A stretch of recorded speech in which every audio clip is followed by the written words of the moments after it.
Hey all, welcome to another live stream for the CFL. Today is Winnipeg Blue Bombers at the Ottawa REDBLACKS. And we have the return of Drew Brown to Ottawa.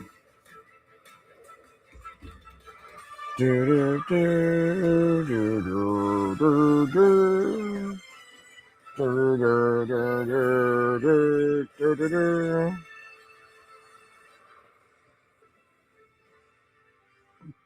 7 wraps up in the nation's capital, where the Red Blacks hope to get their Week first 7 win of the wraps season, up but it won't be today. easy as Drew Brown is back in town, looking for his second straight win as the Bombers. Drew Brown is back in town, and we got to take this off. CFL on TSN. Hello, Canada, and welcome to Sunday Night Football on TSN. Kate Burness alongside David Sanchez and Paul Lappin.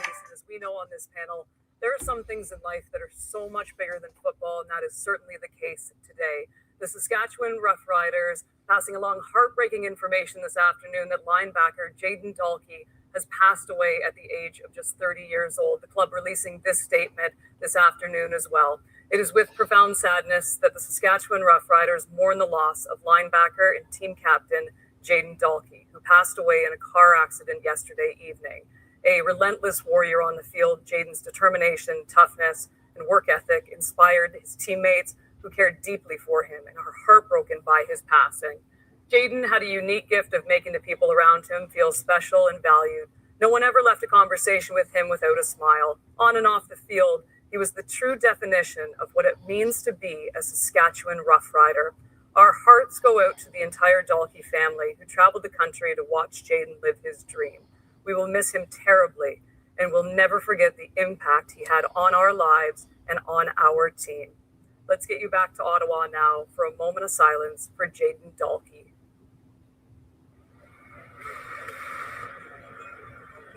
Earlier today, the CFL lost a teammate, a Canadian brother, and a friend.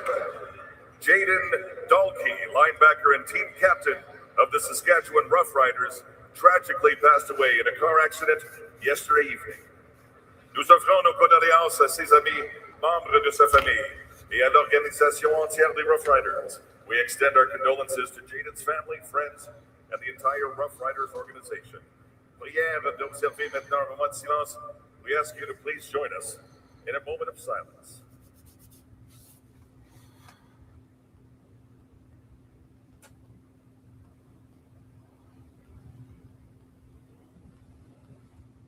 Thank you. Merci.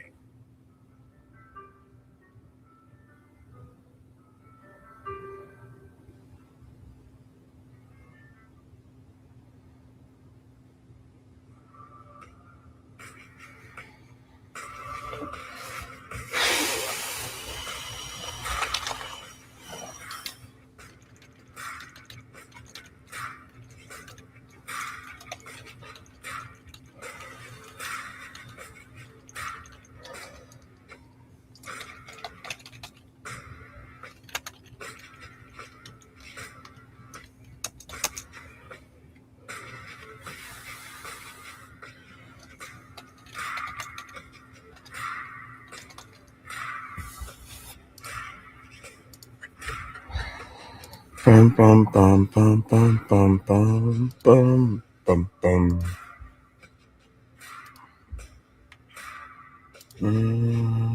Let's bring this over here.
Ottawa, Drew Brown was traded to Winnipeg back on June the 23rd. Ryan Dinwiddie saying this week he suspects that Drew may have an axe to grind today. Now, Jake Mayer, meanwhile, choosing over Drew Brown, only 1-7 in his career against the Winnipeg Blue Bombers. Oh, my goodness, do these Ottawa REDBLACKS need a win today?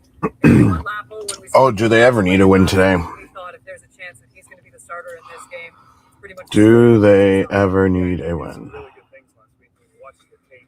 His ability pre-snap to see where the open players were in the coverage. You got the ball out of his hand quickly. That's going to help your offensive line. And the second thing he did is he used his legs to escape a couple of times the pass rush of the Argos, and that led to 2 explosive pass plays. And the Bombers are a team that hasn't had a lot of explosive pass plays all season. They only have 4 all season. He got 2 just last week. I really like what he did last week, and I'm sure he's going to be fired up to play as well. Yeah, I mean, this game is obviously huge for Ottawa. Looking at, they don't win this game, and they go into a bye week, and then they have Montreal this last. So obviously, a big spot for this team. And if you listen to these guys right now, they've had a great week of practice. You know, they're sick of hearing about Drew Brown. They're sick of hearing about it. Their quarterback is Jake Mayer right now, and that's what they're going to believe in, and that's what they need to find a way to get a win for them. Like we said, Find a way. Without a win, Do. They're saying all the right things too. I heard Ryan Dinwiddie saying that was the best practice they've had all season long. Let's see if they can get it done in the nation's capital. Michael Bischoff. Saskatoon, Saskatchewan, your chance to win big. Thanks to Save on Foods, $1 million touchdown to win. The kickoff is Are you related to an Eric Bischoff by any chance? kickoffs and return for touchdowns. You could also win $1 million. Good luck, Michael. Let's get you to Ottawa. It's Rod Smith and Glenn Suter. Wow, they went from Hamilton last night to Ottawa tonight. Thank you, Kate. We welcome you to the I mean, that's not really that far of a travel, but still. Way it's set up for the Bombers and the REDBLACKS. A situation that was hard to imagine a month ago when Drew Brown was still a quarterback here in Ottawa, but he had been benched for Jake Mayer suits, and he wanted out. He got out to Winnipeg, and he becomes the starting quarterback with the injury to Zach Caleros, but he's trying to stick it to his whole team tonight. Well, one quarterback that's trying to prove his Dun, dun, dun. trying to prove he makes Do. That's what we have tonight for Drew Brown. He was told he didn't fit in the system as well as Jake Mayer here in Ottawa. He wants to prove Jake Mayer is 0-5 as a REDBLACK starter, 0-3 at home. Could be 0-4 today. Let me tell you, if Ottawa does not win today, I have a hard time seeing them making the playoffs. Walther kicks it off for 65 yards to the Winnipeg 15. Vavel returns for 21 yards to the Winnipeg 36.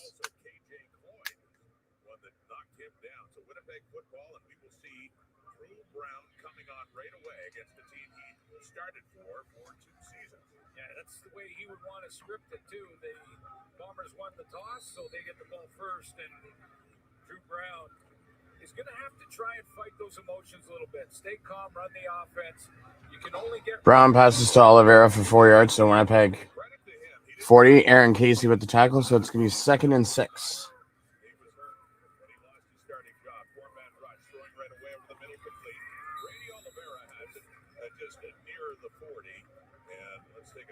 Look at that starting offense for the Winnipeg Blue Bombers. Yeah, 2 real good off-season acquisitions in free agency with Terrell Broxton at right tackle, and then in the receiving core, Tim White, who scored a touchdown in their win against Toronto. 2 big pickups in the off-season for this team.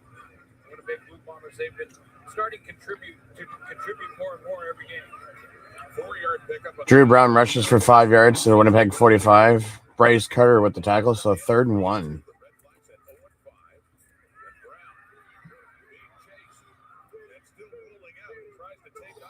Ooh, he's lucky Drew Brown ducked on that one. That would have been ugly. That would have been ugly.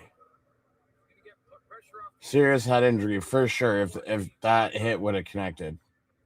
Has got to play this game like it's at a playoff tempo. I mean, you cannot slip to 0-6 and expect to fight your way out of that.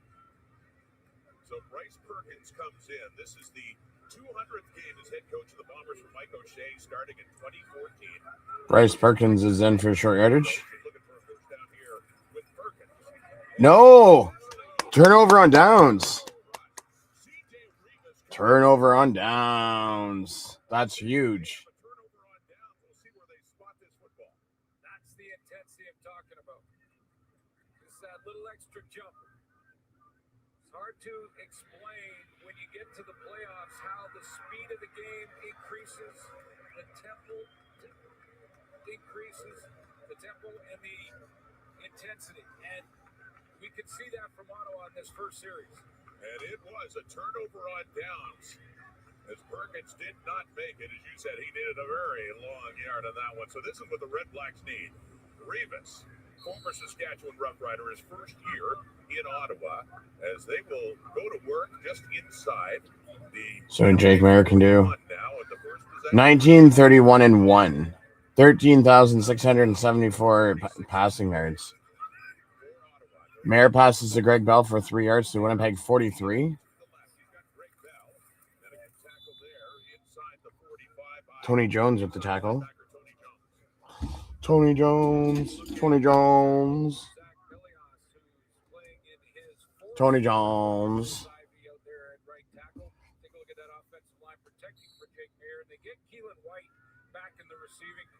Ooh. He missed a couple of games due to injury.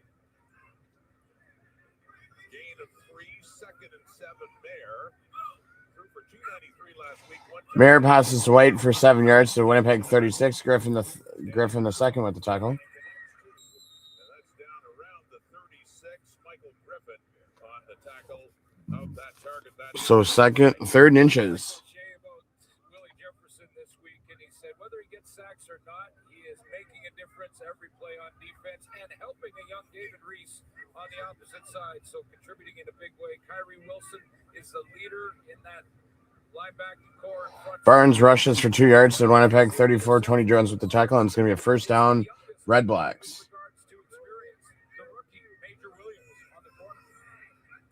So Bryson Barnes in a short yardage on 3rd down, lunges across, and unlike the Bombers in their try, Barnes is able to pick up the first down as this drive continues right around the 35 of Winnipeg. Yeah, this is a game for Jake Mayer that can be career defining, one way or another. We've seen some good flashes from Jake Mayer. His time in Saskatchewan, his time in Calgary. Greg Bell rushes for 2 yards to Winnipeg 32. Tony Jones with the tackle. 2nd and 8.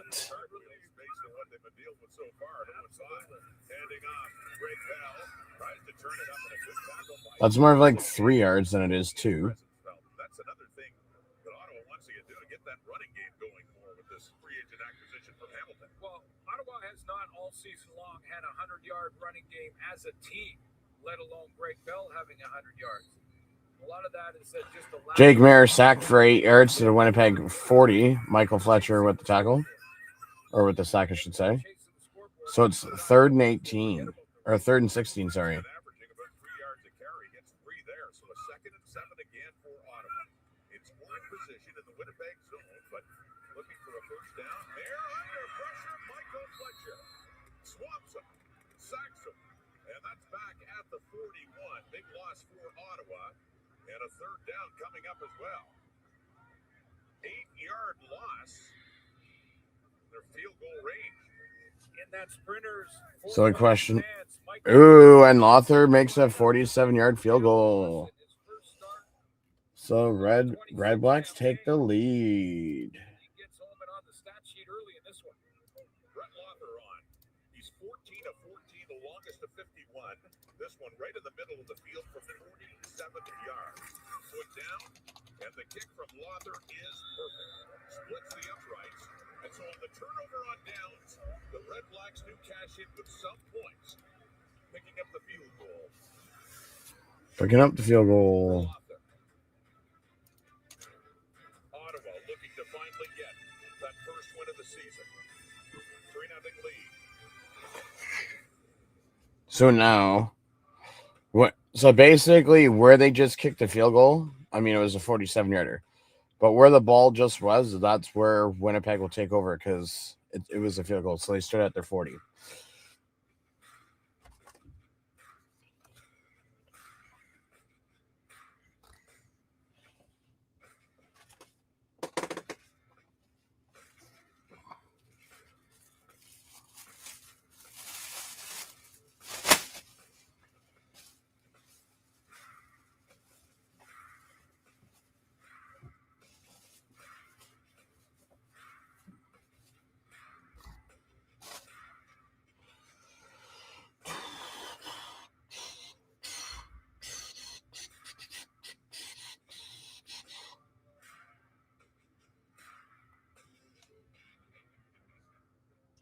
Bum.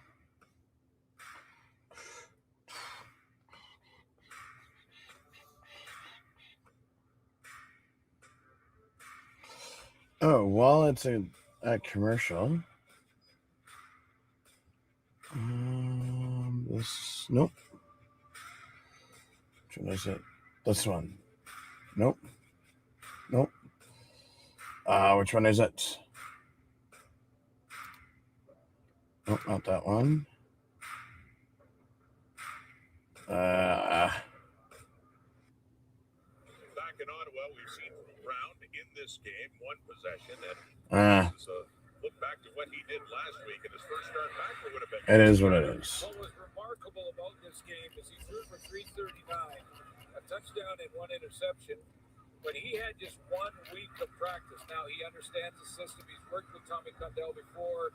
He has the help of Zach Kolaris there, who's on the 6-game injured list now. So I'll find it. I'll find it. With regards to getting him ready for that game, but 1 practice and 339 in the win. Brown got a start, his first start in BC with the Bombers in 2022.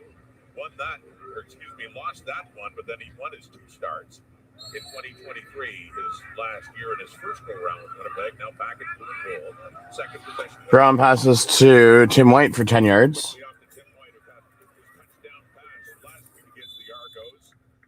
By Amari Henderson, and it's a first down for Winnipeg. Luigi Villan is starting at defensive end, a guy who grew up in the Ottawa area, was drafted by the Argos, but said to the Argos, you know what, I'd rather play at home. I'd rather go home to play, and he gets a start. Aaron Casey in for Niles Morgan. Drew Brown throws incomplete to Ontario Wilson, so it's going to be 2nd and 10.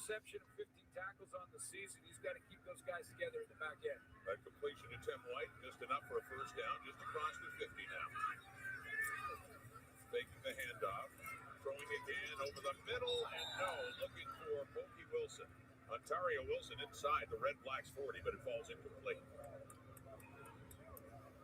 Yeah, I think Drew Brown was trying to throw him open here. Wilson is going to end up right over the middle, and he's trying to throw him away from that coverage.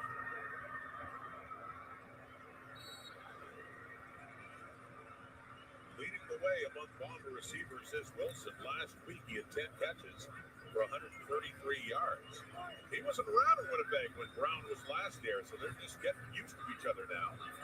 2nd and 10 from the 50. With time off to the left, and looking for Wilson there with Henderson chasing him down. You see Zach Kolaris pointing to, he kept a foot in bounds as he crashing there off on the side to gain a 17 yards. Brown throws to Ontario Wilson for 17 yards to Ottawa 43. First down.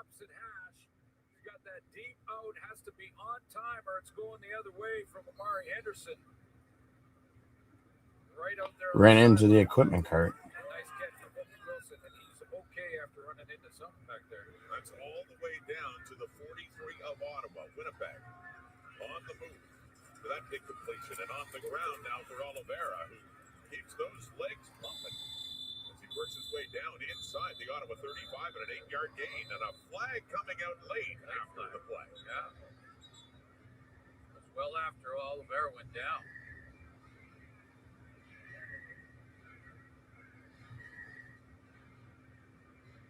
You know, whatever the message is, whatever the way that they tell you as a player. Oliveira rushes for 8 yards to the Ottawa 35. Revis with the tackle. But there's a penalty on the play for unnecessary roughness. Brown, 15 yards. They go from the Ottawa 35 to the Ottawa 20.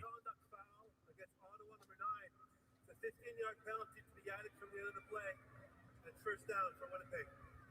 Somebody said Shakur Brown, but no matter how they say it, at the end of the day, they thought the other player was better. They didn't think you were good enough to play on their football team.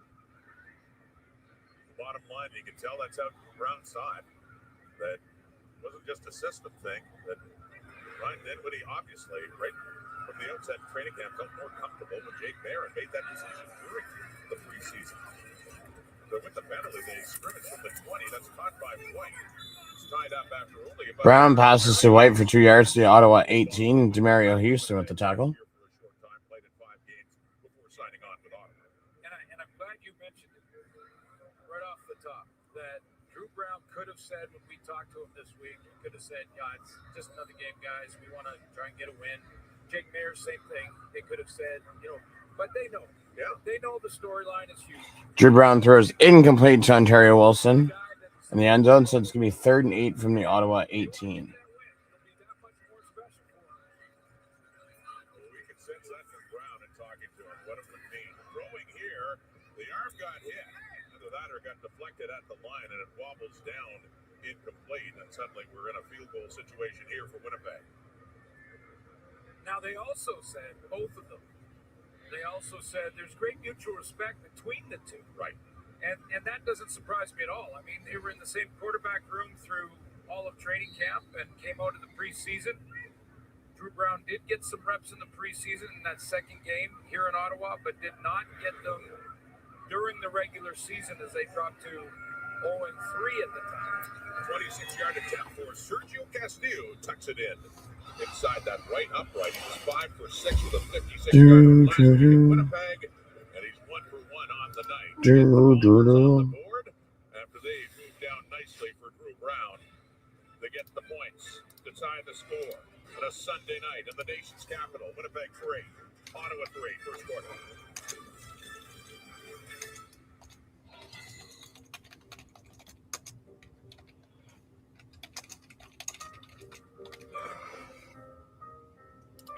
So Sergio Castillo ties it up at 3-3 with a 26-yard field goal. However, now Ottawa starts off on their 40-yard line.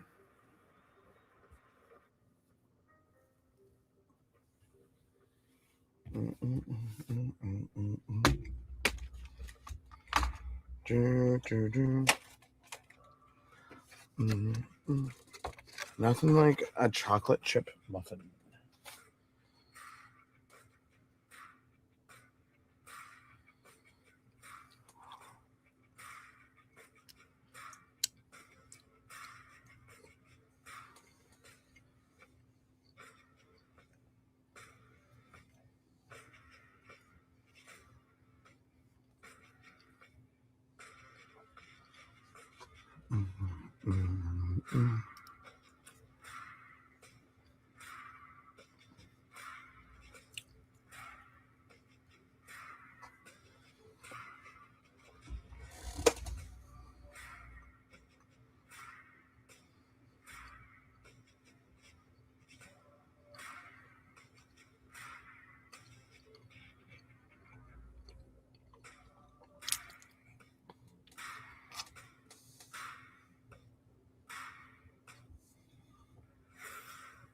Was the starter in Ottawa last year. Jake Mayer was a backup in Saskatchewan, but he came in and he won the job. But just a look at the comparison of these two men. Well, completion percentage and passing yards per start, pretty close. I mean, you look at the win-loss record, as you mentioned off the top. Greg Bell rushes for 4 yards to the Ottawa 44. Griffin the second with the tackle.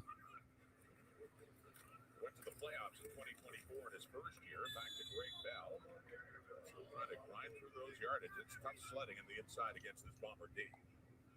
Ryan Dinwiddie didn't try to change the subject either when we talked to him about, he understands what the two quarterbacks are thinking. And what he's focused on, what he hopes Jake Mayer is focused on, which I'm sure he is just trying to find a way to have at least one more point in the Bombers at the end of this game. So important with the way they... Mayer passes to Pimpleton for 15 yards to Winnipeg 51. Jonathan Moxley with the tackle.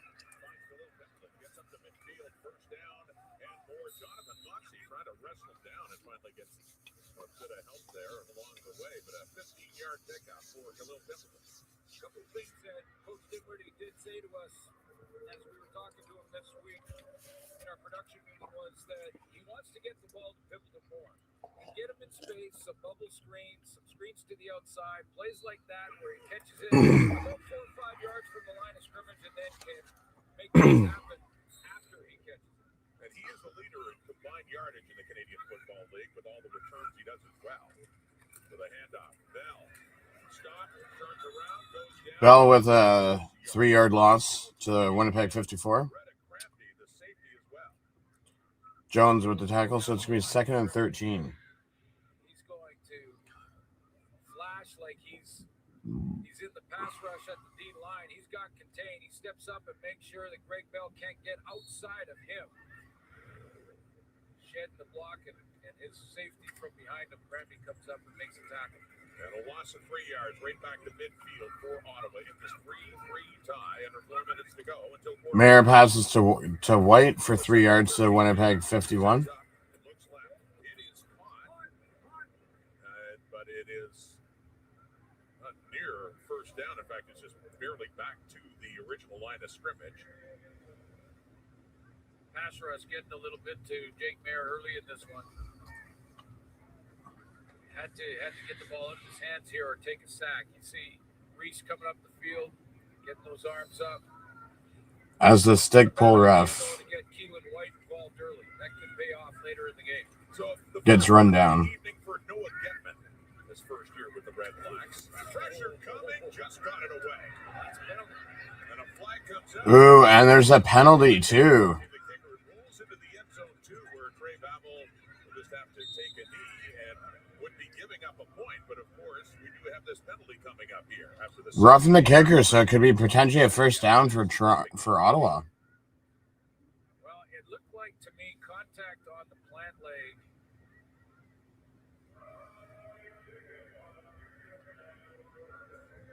See if the replay center is actually just reviewing it before the official announcement. Make sure that what they saw on the field jives with the replay.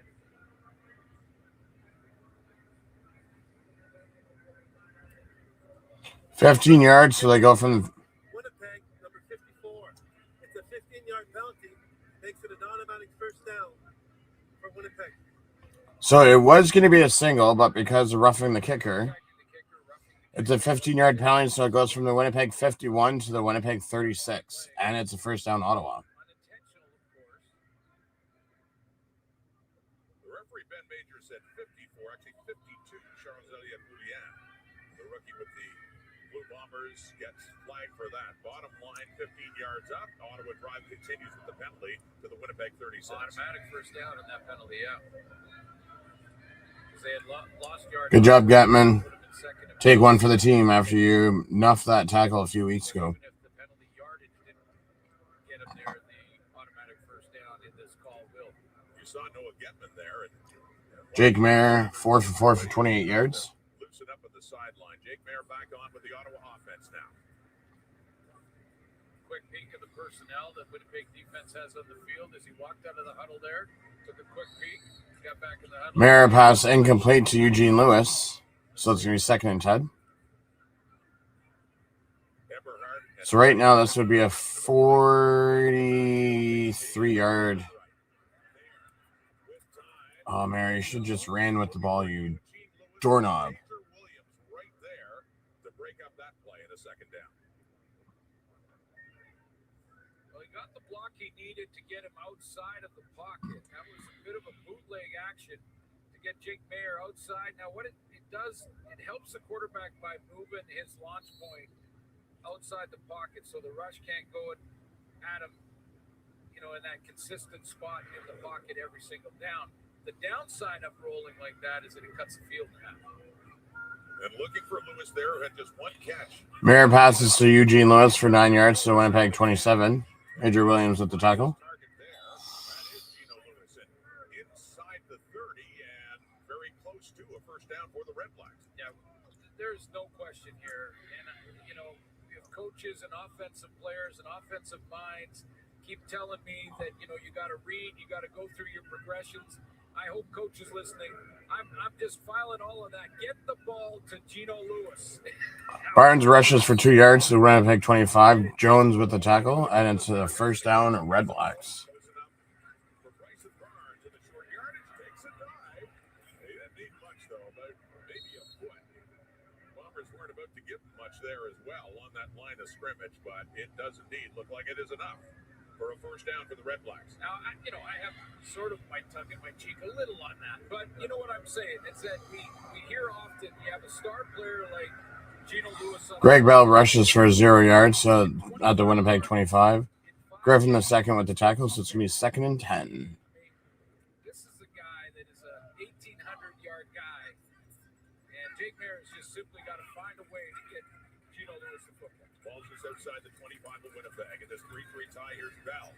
Tries to break it to the right, but again, good front coverage. That's Michael Griffin, the strong side linebacker, coming in and doing a nice job there, as they still have trouble getting Bell going. Yeah, clearly this defense has talked about and worked on throughout the last couple. So at the half season point, we're going to do a season-long video.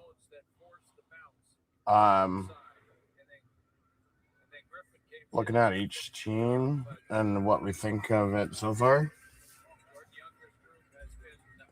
Mid-season review. So 2nd and 1 from the right hash now for Mayer to pass again. Again with time and coming down for Hardy. Mayer passes to Hardy for 5 yards to the Winnipeg 20. Griffin's the second with the tackle. I'm sure this is tempting for Ryan Dinwiddie, but take the points. That's about 4 yards. Yeah, 3rd, 4, 5.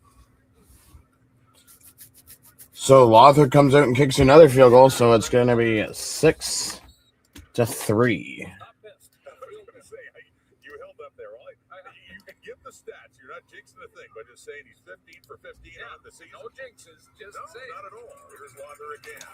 Try to put Ottawa in the lead again by 3, which he does. A shorter one that time of 27 yards for the Red Blacks kicker, the former Saskatchewan Rough Rider. As the quarter comes to an end. Oh, and it's in the first quarter.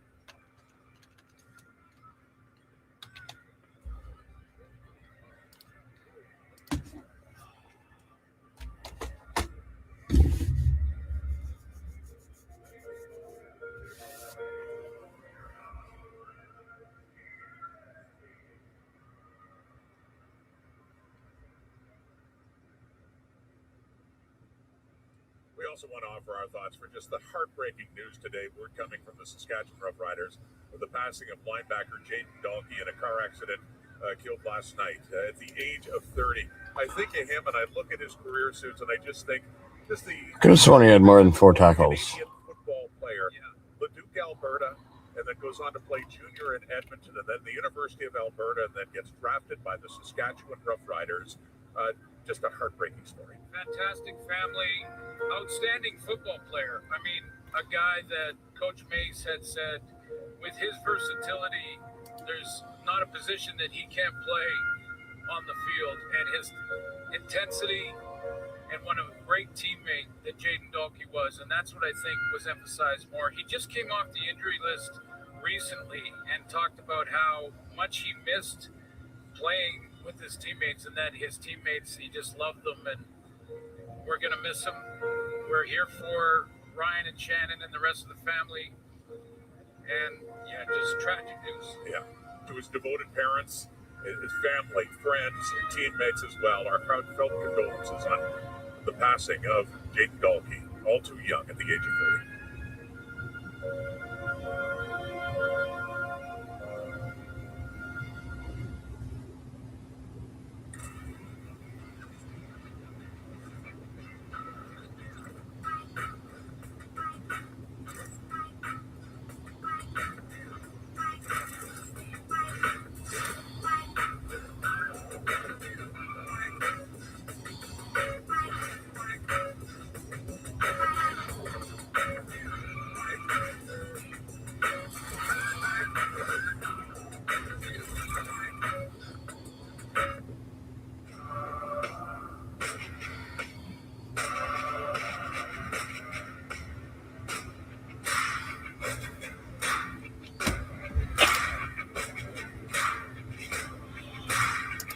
Let's not.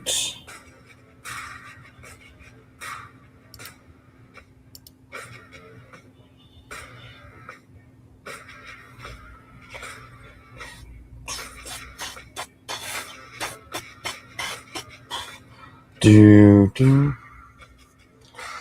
Bum bum bum bum bum bum bum bum. Oh, I know what I want to do. While I'm waiting,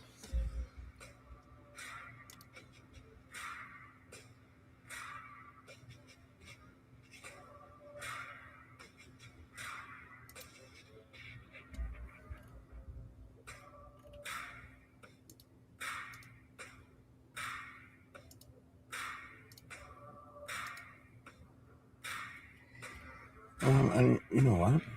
Let's add this.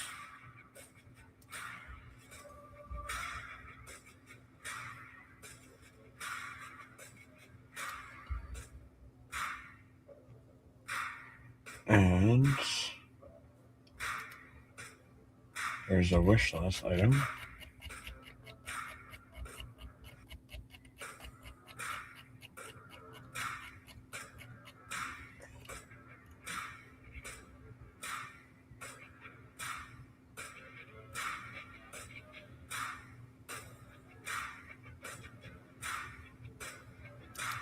Add that.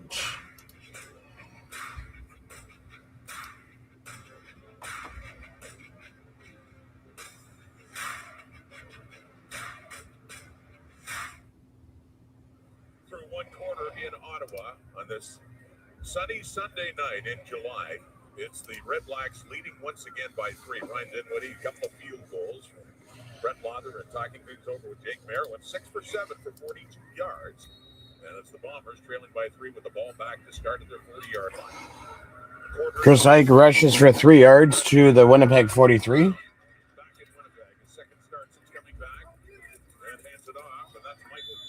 So it's going to be 2nd and 7. Interesting back to that game where Drew Brown, with one practice, steps on the field, leads the team to a win against the Toronto Argonauts at home in their last one.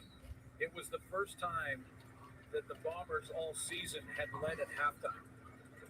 Drew Brown just started slinging it like he knew this offense. Like he was a good fit in this offense. Brown throws to Dempsey for 20 yards to Ottawa 47. Mari Henderson with the tackle. A gain of 20 for Winnipeg. We haven't really weighed in on a ton on it, but 14 minutes left to go in the second quarter. About what went down here in Ottawa early in the season coming out of training camp and the decision to go with Jake Mayer. What I found strange was not to take anything away from Jake Mayer winning the job, but then when they started 0 for 3, Drew Brown didn't get any playing time in the regular season. They didn't even look at it. Back to the running. Brady Oliveira rushes for 2 yards to the Ottawa 45. Tala with the tackle, so it's 2nd and 8. And the trade happened, and Well, he did make it clear he was quite upset about the decision that was made in the preseason with the commitment to Jake Mayer by Ryan Dinwiddie. And both sides felt it best that he does move on after 2 years as the #1 quarterback, getting the free agent deal because of Brown throws incomplete to Ontario Wilson, so it's 3rd and 8 from the Ottawa 45. 2023, winning a couple of starts. 4-man rush, deep shot down the rail to the right, jumping forward is Pokey Wilson. And no, Shakir Brown is there to help break things up and force the REDBLACKS, or the Blue Bombers now on 3rd down. yeah, Shakir Brown plays over top of Pokey Wilson on this road a ton. Here's Wilson out at the wideout spot. 2 receivers into the boundary. So Castillo kicks a 53-yard field goal. Brown has him in control, has size on the ball, plays the ball, no PI. Can't play it much better at that corner spot. So Castillo comes back on to see if he can tie the game from 53. Longest of the season, 56. Sergio Castillo, known for being able to hit long field goals just like Brett Lauder, and does knock that one through. So battle of 3 so far as Ottawa starts and Winnipeg answers. We're back into a tie game now. So now Ottawa's going to take over at their 40. 6-6 tie. Castillo all pumped up.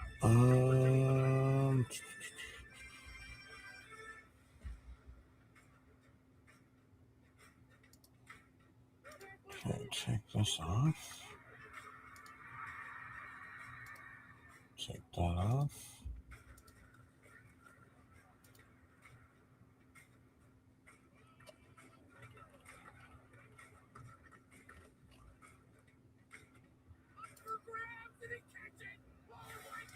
Keep that on.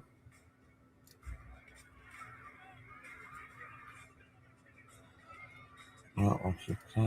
I'll keep that.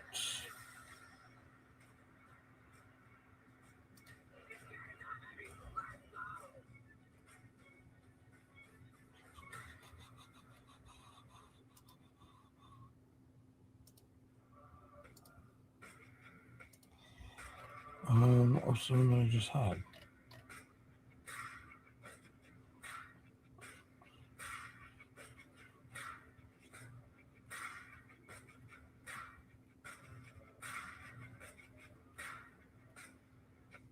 Oh, right here.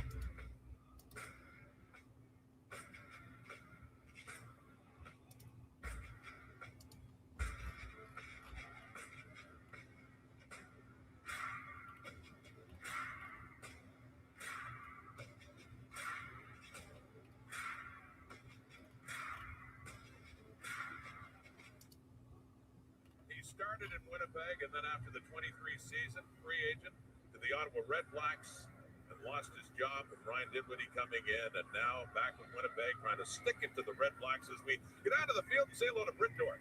Thanks, Rod. And you guys have kind of talked about it all night, how raw he was about the emotion of losing that starting job at the beginning of this season. He said he felt like he had a good training camp.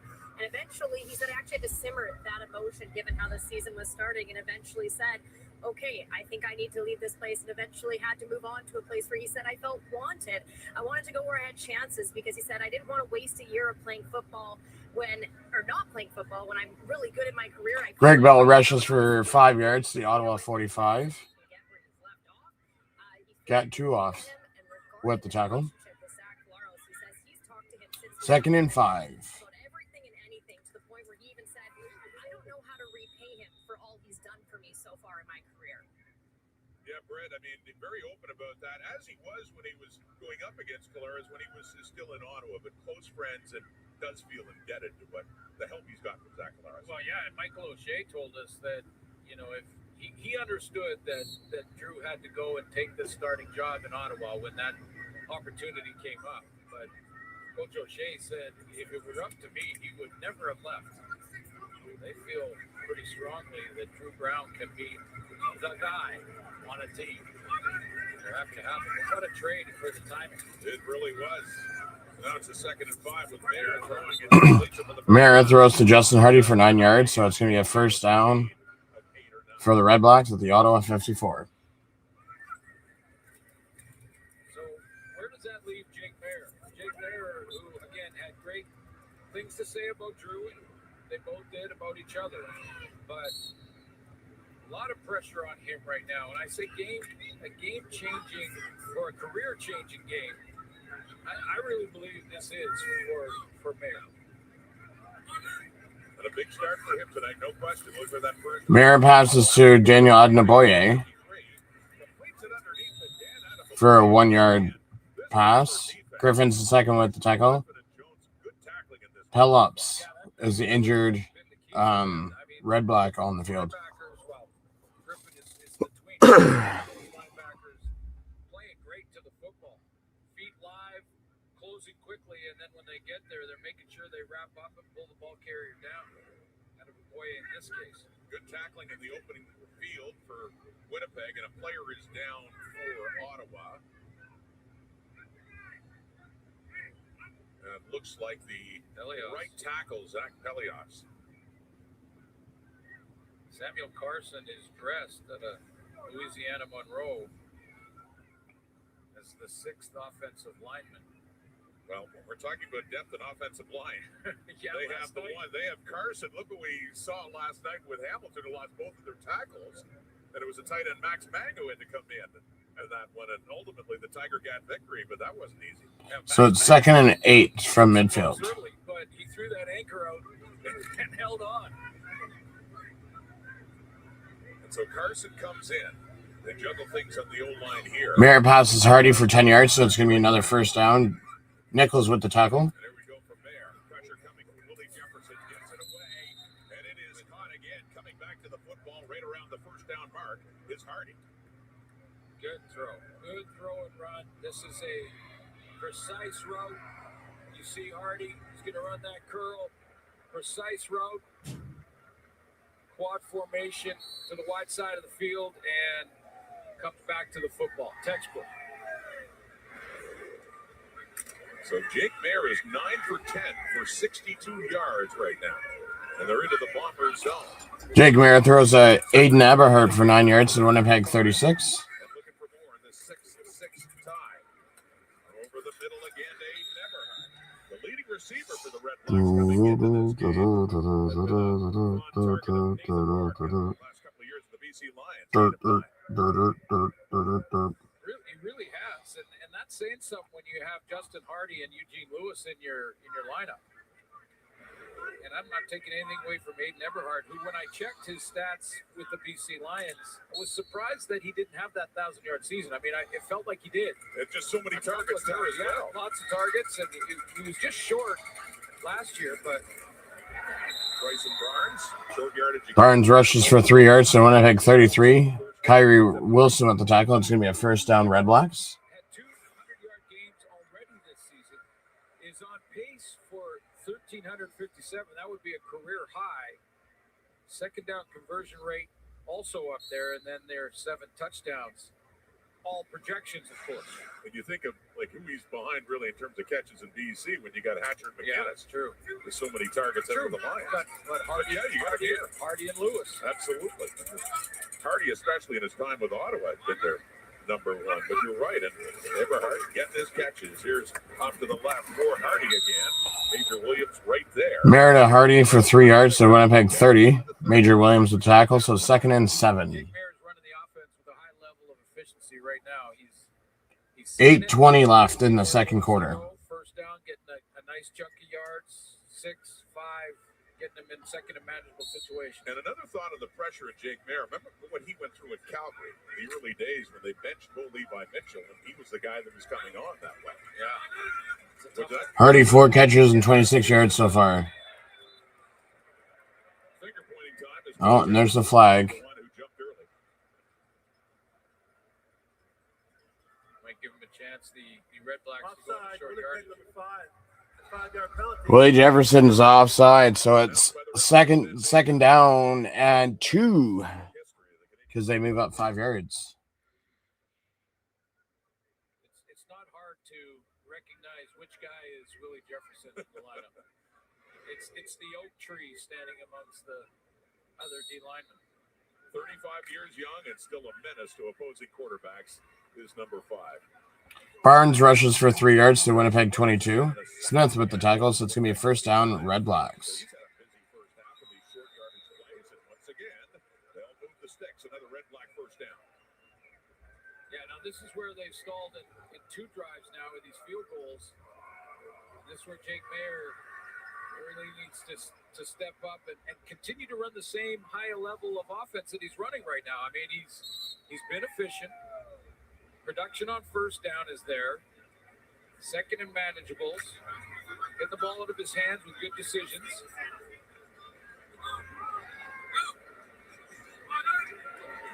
They come. Winnipeg 22, and little toss there inside. Keelan White rounds the edge. Keelan White rushes for 10 yards to the Winnipeg 12. Evan Holmes with the tackle, so it's going to be a first down, Ottawa Red Blacks. Just love to play because the Bombers are coming from blitz on the opposite side. Tommy Condell just happens to have a play to Keelan White that takes him the complete opposite direction.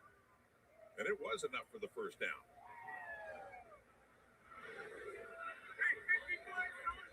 Keelan White in his second year.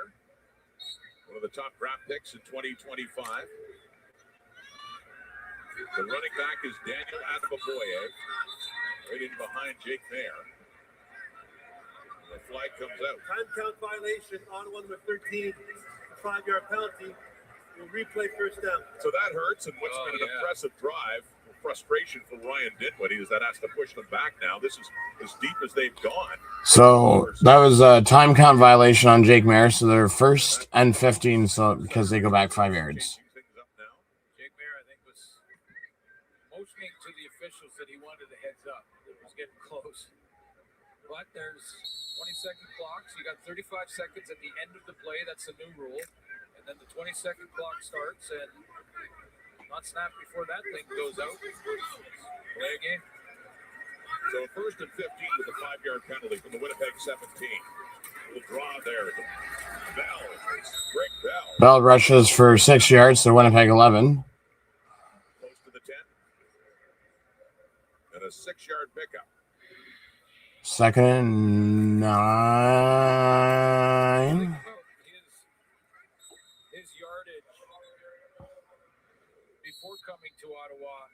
one season with about 1,400 yards from the line of scrimmage. Merritt throws incomplete to Eugene Lewis in the end zone. They get a second and So 3rd and 9. Winnipeg 11. Tie ball game, blitz coming. Mayer gets rid of it into the end zone wide open. Eugene caught it, but he was out of bounds. Had him in behind coverage, but just a little bit too far to the left for Lewis to keep his feet in. Well, full blitz from the Winnipeg Blue Bombers, and Major Williams is going to be in the one-on-one out here on Geno Lewis. And it's a little bit of a stop-and-go route, and he's wide open. Jake Mayer was fading away because of that blitz. It just wasn't accurate enough on the throw. So, Lother again, a little frustration for Dinwiddie as they do get points, but it's the field goal again. That's all we've got from Ottawa so far, despite the ability to move the football, as Lother is 3 for 3. And again, the Red Blacks have a 3-point lead. So back it'll go to the Blue Bombers. Ottawa looking for win number 1 tonight. Lothar kicks another field goal. What's this, battle of the field goals tonight?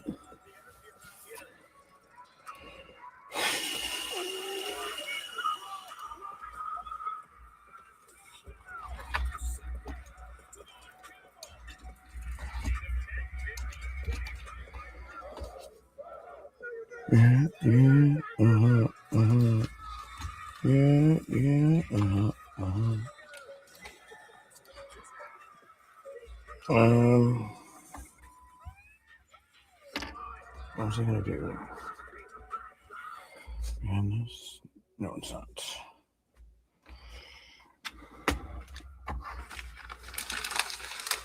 Right here.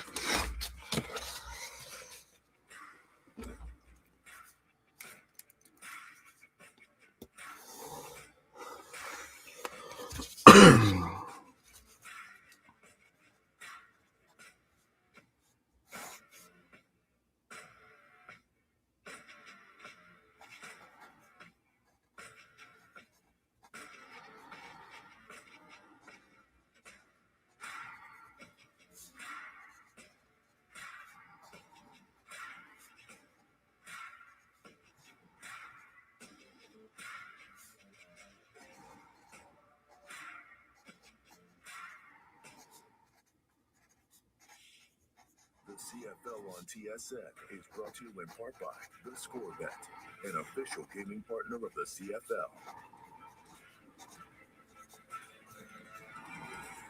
Beautiful night in the nation's capital with the Red Blacks finally looking to break out and get a win. And the Bombers 3-2 after back-to-back games in Hamilton and again at home last week with Drew Brown.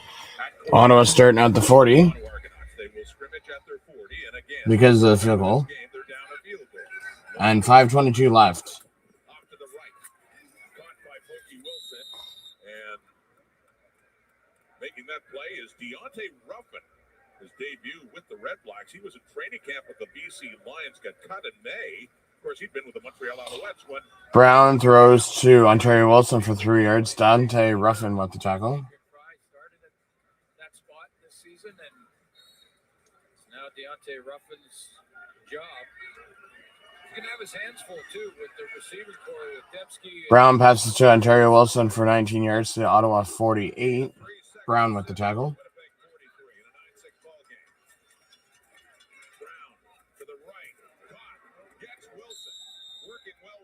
Certainly did last week when he had over 100 and a first down for Winnipeg.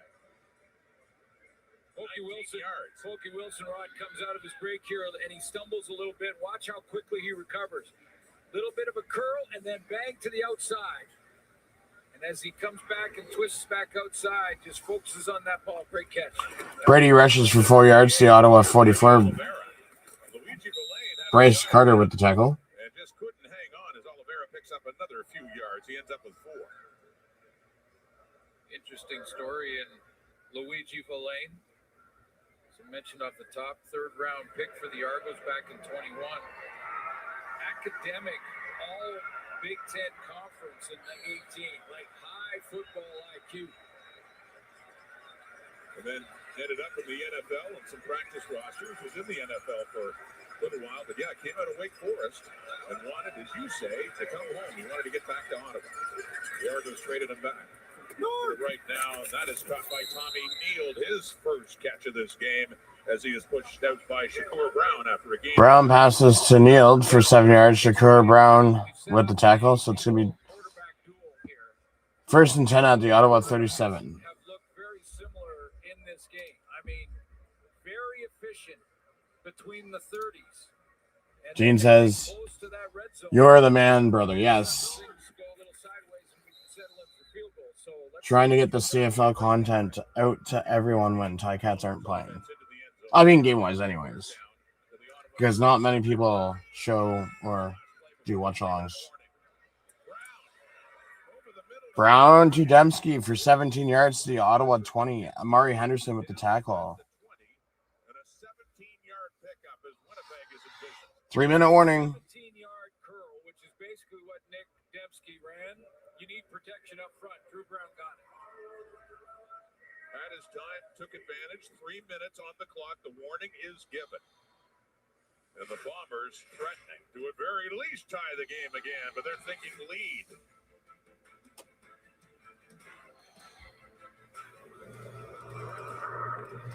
Hopefully this doesn't come down to a game like this week, where it's like within like 3 points. And I just hope this isn't just a kicking game either, because that'd be super boring.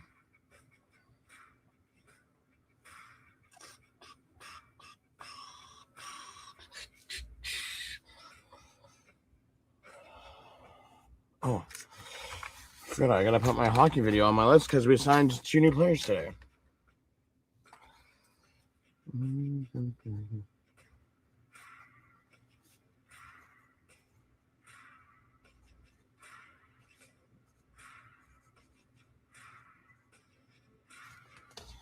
So I gotta record that later on tonight too. Hamilton Hammers picked up 2 new players.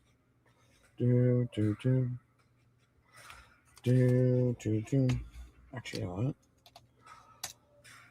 what? Let's go see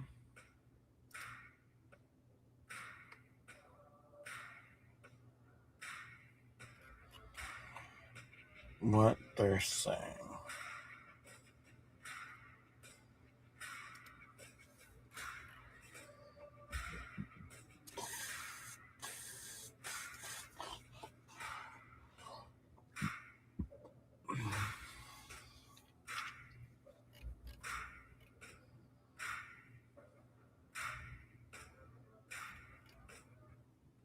Do you like field goals? Then this is the football game for you. But you know what? Suits just said it perfectly. Both these quarterbacks actually quite efficient.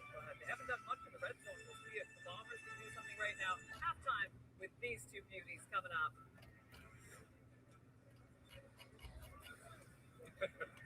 These 2 beauties. Oh, they are beauties, aren't they? Thank you, Kate. Yeah, but playing between the 20s, really. I mean, we'll see if Winnipeg can change this trend.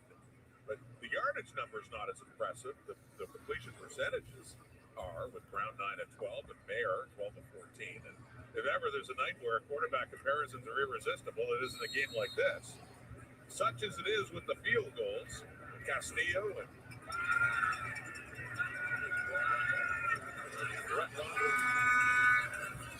Oliver rushes for 4 yards to the Ottawa 16. Lucas Cormier with the tackle. 4 tougher earned yards to get it down close to the 15. That's the RPO look, where Drew Brown has the choice, and his choice on that play was to give it to Brady Oliveira. Tommy Condell is going to give Drew Brown the choice. Now Brown will have to pull that ball a couple of times. Get this bonehead off my screen, please. Thank you. Gone down the OC in Ottawa last year. Will one of these teams find the end zone soon?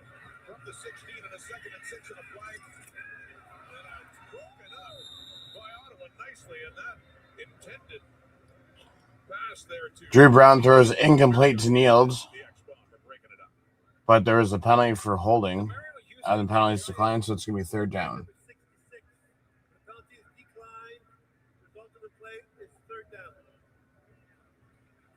The reason that Demario Houston jumped that route is because the Red Blacks showed blitz like this, and then they dropped out of it.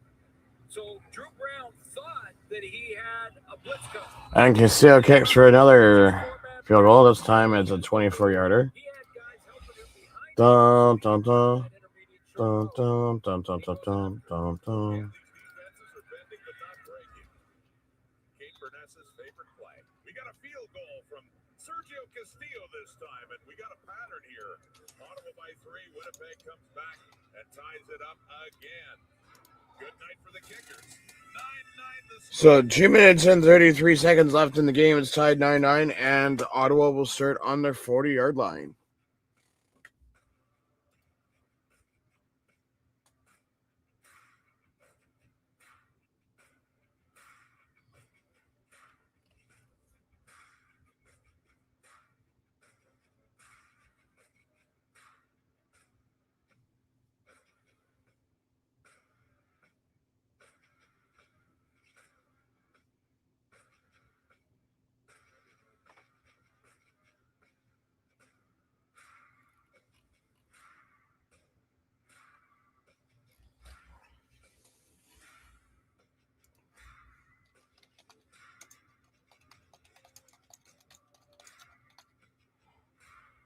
I can use that in my video later on.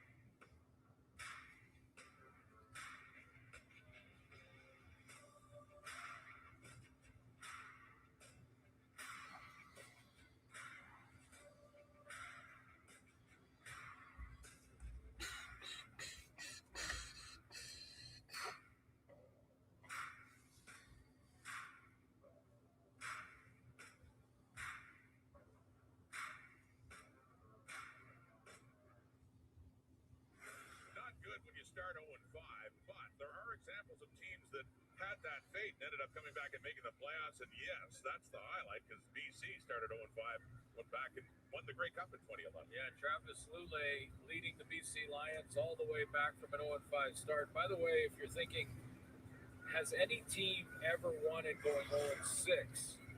And the answer is one team went 0-6, the 69 BC Lions, and made the playoffs. But did not finish that year and win it. So, Well, Brian Dinwiddie, very candid when we talked to him about the quarterback situation in Drew Brown. Very candid about how surprised he is, how stunned the way the season has started. He's never been through anything like this. yeah, neither is Drew Brown at any level. Pop Warner, high school, college. Unfamiliar territory for all of them. At the 40, tie game again. Willie Jefferson breaking in. He got his hand up. Yeah, he did. Merritt throws incomplete to Aiden Eberhardt. It's going to be second and 10 at the Ottawa 40. Make his day very difficult on Marin that throw and it gets knocked. Yeah, I love the absolute sort of approach that Mike O'Shea has when he talks about Willie Jefferson. And we say, he's got a couple sacks. So if you're wondering about his age, he just kind of cuts it all off. He says, he contributes and you have to game plan. I don't care how many sacks he gets. He is still dominant. And he's watching the film. That's how he knows. Always a force. So Marin second and 10 stepping up. Gets rid of it. Deep down. Jake Merritt throws to Pimbleton for 41 yards to the Winnipeg 29. Major Williams with the tackle, so it's going to be first and 10 at the Winnipeg 29 with 2:19 left in the second quarter. Bail out of the pocket here and get on the run. He's being chased down by the D-line for the Bombers. He's on the run, trying to look across. He sees Pimbleton on that deep crossing post route and hits him between the 1 and the 3. So suddenly the Red Blacks again. Yeah. The 8 and the 3. And getting down inside the 30. Daniel Adamaboye in and running back in behind there. First and 10. Adamaboye on the toss. He gets away. Nearly lost yardage, but he cuts it back up and he picks up a couple. It's Jake Kelly in pursuit to take him down. Real good run defense. It's a great idea, especially when you get down at this end of the field for Jordan Younger to go with these run blitzes. Basically, he's blitzing everybody. If they throw it, they continue on to the quarterback. If they don't, all the gaps are covered, so it really takes away the run. See if they dial it up here on second. Daniel Adnaboye rushes for 2 yards to the Winnipeg 27. Jenkins with the tackle. And then Mayer throws to Daniel Adnaboye for 6 yards to Winnipeg 21. Tony Jones with the tackle. And it's going to be 3rd and 3. He's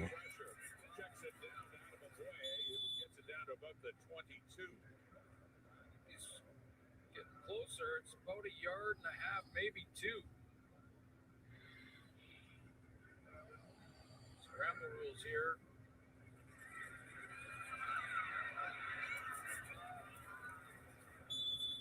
Couldn't find a target, so he checks it down. But Well, the offense was waiting for a while, but no, they want that lead again. So I'm sure Ryan Dinwiddie he's tired of kicking field goals, but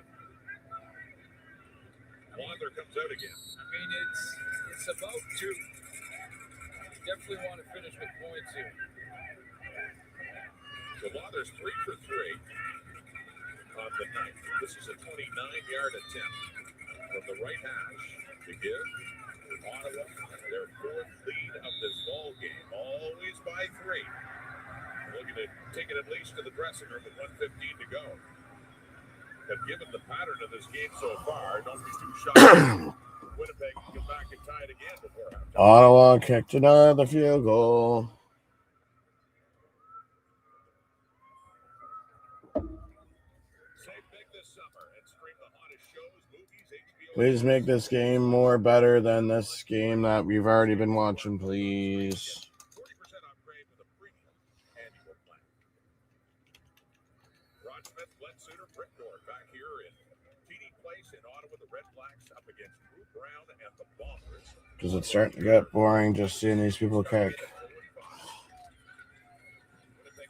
Drew Brown throws incomplete to Ontario Wilson, so it's going to be 2nd and 10 at the Ottawa 40. Got his hands up.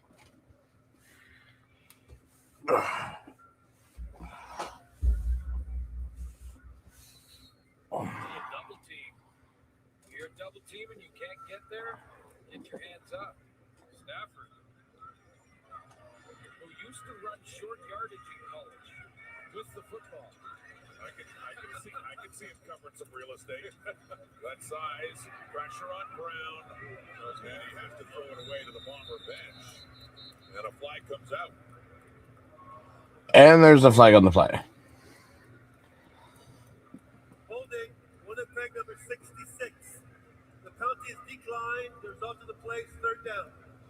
Penalties decline on holding, so it's going to be 3rd and 10 from the Winnipeg 40. Stanley Bryant there. Minute 4 left. So this is a chance for Jake Mayer here to put some more points on the board before the half. That pulled them back. All right, sir. If we get another kick before the half, I'm going to be pissed. Breaking the pattern for the first time. Winnipeg's punting with Jamison Sheehan.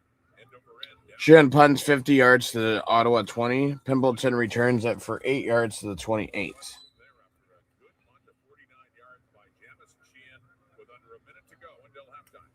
Those are great punts that just die inbounds in between the numbers and the sideline. Kate Burness and Paul Lapalisse and Davis Sanchez. And Lapalisse just beaming now because Kate called him a couple of beauties. Coming up at a halftime with their thoughts of this game. He's not wrong. See, Lap was one of the guys who will say, you got to go through your progressions. Yeah. You got to read the defense, and where the defense dictates you can go the ball. Mayer throws to Pimpleton for 27 yards to the Ottawa 55. It's Evan Holmes with the tackle. It's going to be a 1st down. Four-man rush, Bear throwing. Going to add to their total before halftime, and this will certainly help the cause. Templeton is standing up. The whistle blows there, and Jonathan Moxie. But a 1st down and close to midfield for the Red Blacks. Yeah, 2 plays away from field goal position for sure, and maybe more. That's what I mean. The 2 and out on that from that Ottawa defense gives Jake Mayer that opportunity.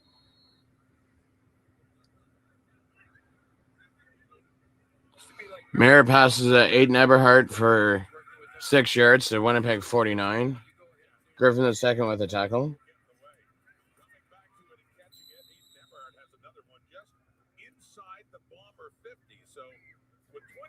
29 seconds left. This is actually in a second down, but this is actually a situation where they probably wouldn't mind kicking a field goal. Yeah, exactly. Getting what they can before halftime. Another 3 before the half. Plus, Ottawa gets the ball in the second half. Mayer throws it to Aiden Eberhardt for 31 yards.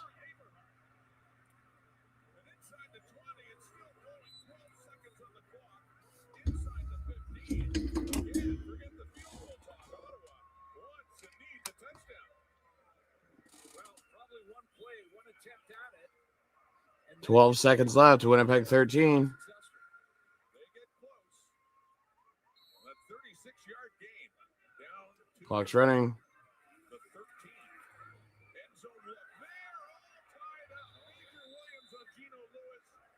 And a blatant pass interference call is coming up. Pass interference. 4 seconds left. Defensive pass interference. Winnipeg number 24.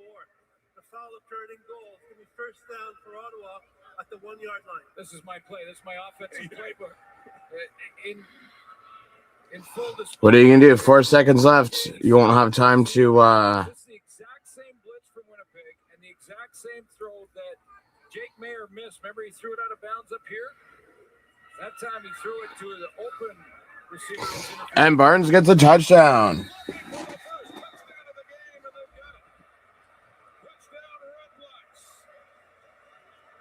at the end of the first half.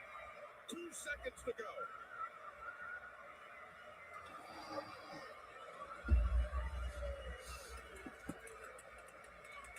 Time to cut a wood cookie.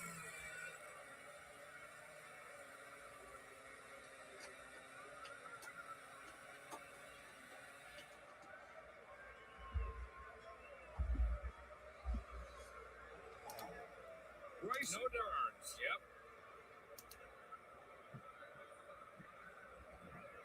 Good push up the middle. Sean McEwen led the way, went right behind his center. And the point after this time for Brett Locke. After all those field goals, 4 of them before, they finally do get a touchdown after 5 plays, 82 yards, and a pass interference call helped them out as well. All in under a minute and 51 seconds. You know, part of the game plan and the playbook to my number 87 playbook is whether he catches the ball or doesn't catch the ball. The way he route runs, the way he can win the 50-50 ball when you throw it to him, that gets DBs, especially young ones, a little bit antsy. And that was a blatant, I'm beat, I got to grab him. Sets up the 1 yard touchdown. And the Red Blacks, obviously, at 0-5, haven't had a lot of good feelings in this season so far. Home losses to Edmonton in the rain, and then losing to the Argos, and that one against Saskatchewan, too, with that punt return touchdown for the Riders. But only halfway through, but you have to think this franchise, looking for its first win, is feeling a little bit better right now with a 10-point lead to take to the dressing room. Barring a kick return for a touchdown, of course, with Trey Babel back. Never assume anything with 23 back there, and Michael Chris Ike as well, 25 for the Bombers. There's Babel. Big misfield. So Ottawa goes up by 10 with 2 seconds left, and they get the ball back in the second quarter.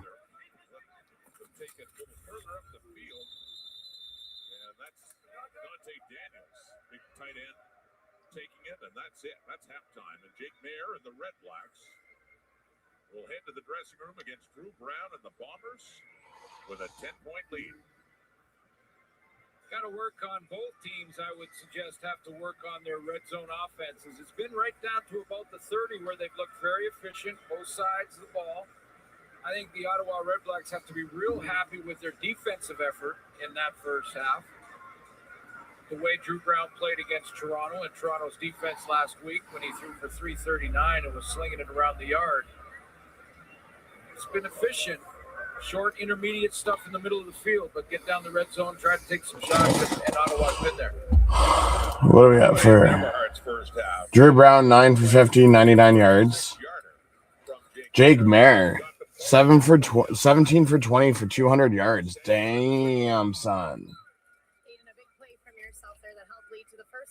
No touchdowns, though. Brady has 4 carries for 18 yards. Everyone's smiling a little bit. That's only half, though. We got to come out the same way next half and be able to shut this game down, keep putting points on the board, and get a win.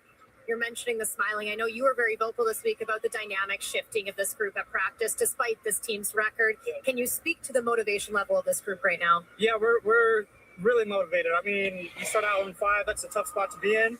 This is the CFL, so we do have a lot of games left. And I think everyone started to pick up on that. And, yeah, being 0-5, you want that first win really, really bad. So everyone's doing what they can to get it. We appreciate your time. Thank you. Thank you. Appreciate it.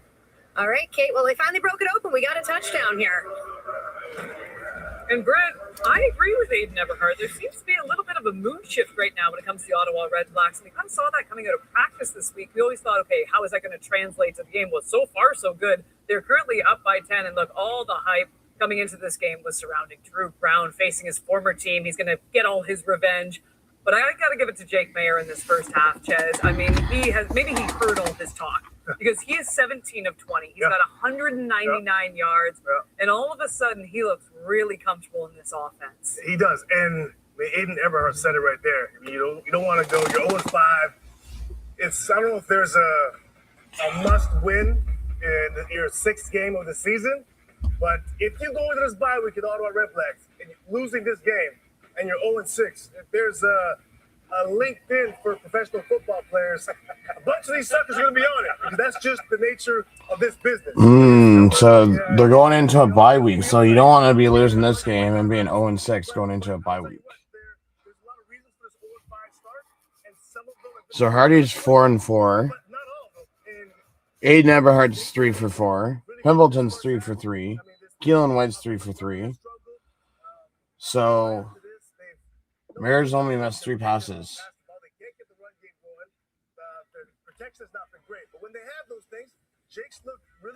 No defensive tackles. No sacks, no interceptions, no forced fumbles, no fumble recoveries. This is exactly what they said, and we always hear. We had a great week of practice. It's a different feel, and we're like, I'm not buying it. I'm buying this one. This team looks like they understand the magnitude, and maybe they've come together a bit. And I think emotionally for Drew Brown, he's got to be careful about, hey, it's my opportunity to show up this whole team. You just got to keep playing football. And what he's done, he's got 9 of 15, 60% completion, 99 yards, nothing fancy here. I love Brady Oliver to get ball plays, 4 rushes, 18 yards to help. It's not always on the quarterback, guys. So sometimes you got to help out. It's got to be a play on defense or anything. But the big thing for Drew is just keep playing football. Sooner or later, something's going to happen in our favor that go make a play. And, as we kind of joke in some of these games with both sides of the ball, can't score, and it's field goal after field goal. One of the reasons, and I think it's real important for these guys, they've got to create an explosive return. One of the things when I was coaching, I used to try to talk to the players about the red zone we don't care about because sometimes we're going to throw it through the red zone and you're going to run right through the red zone with an explosive play because it's harder when you get inside the 20. So can they, in the second half, create some type of explosive play? We don't have to worry about getting their defense. I mean, for as many tackles as I have, I guess that's enough touchdowns that you need, or touchdowns, defensive tackles. Can they do that in the second half? Both teams. Would help that or help Ottawa Lapo. I think I mentioned it, but they're 86% pass on the season. But Bell right now, Greg Bell is 6 for 14, and it's clear it's a priority for Ryan Dibbley to get Greg Bell going. But if they can get that run game going, but Pelios goes out again. And they even tried Adam Boye in there as well too. But they need to establish a run game. That might open those defense helps Jake Mayer. Right? And you know what? Kudos to the Ottawa defense. The Ottawa defense was really good in that first half too. I mean, they were very solid, no problems on that side of the ball. So right now, Ottawa feeling pretty good with the fact they are up at 19-9, looking for their first win of the season. Coming up after the break, we have all your Week 7 highlights, and the beauties tell you what they look for the most.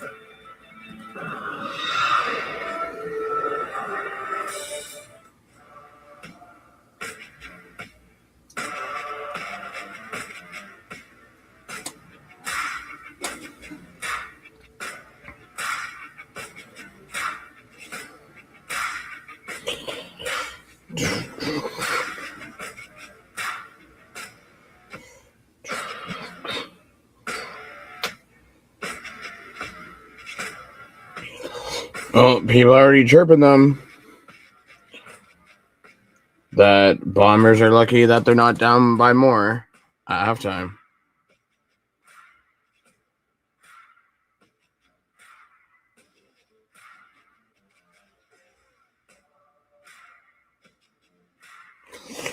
John Hodge says Winnipeg is playing down to a struggling Red Blacks team right now.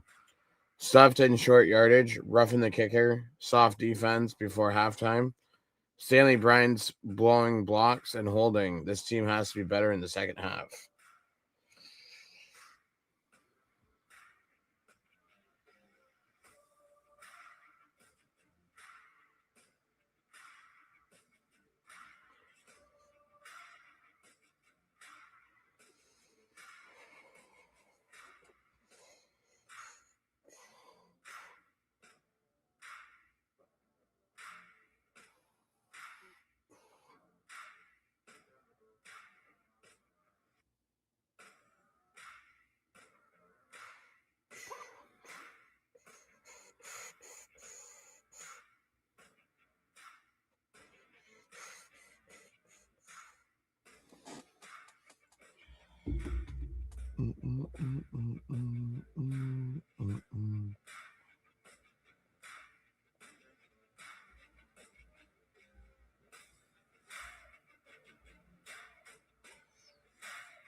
Also, I want to go and see if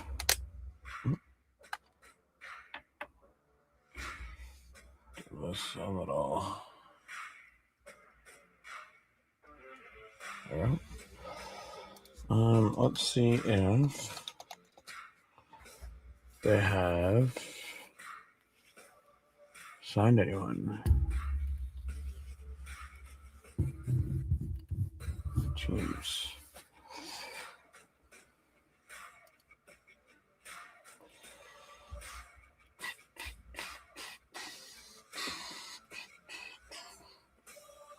New Mexico goat heads? Oh my lord. Well, let's put this over on this side while we're waiting.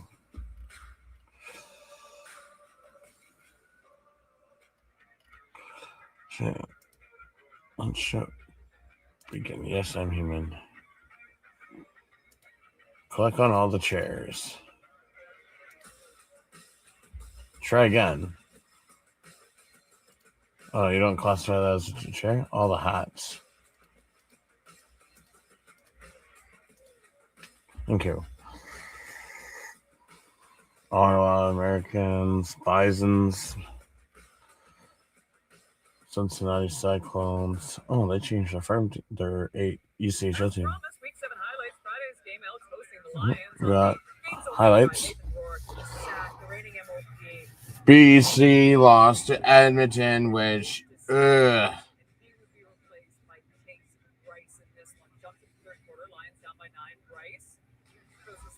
Grace throws to Edmonton. Or throws an interception to Edmonton. Loses by 2.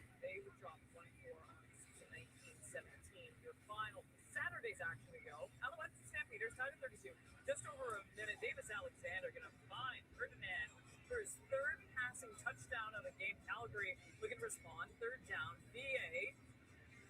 He's going to find Brooks, who puts the ball on the ground. Montreal recovers. What an ending this one. Montreal escapes after almost blowing a 22-point lead. They improved to 5-1 on the season.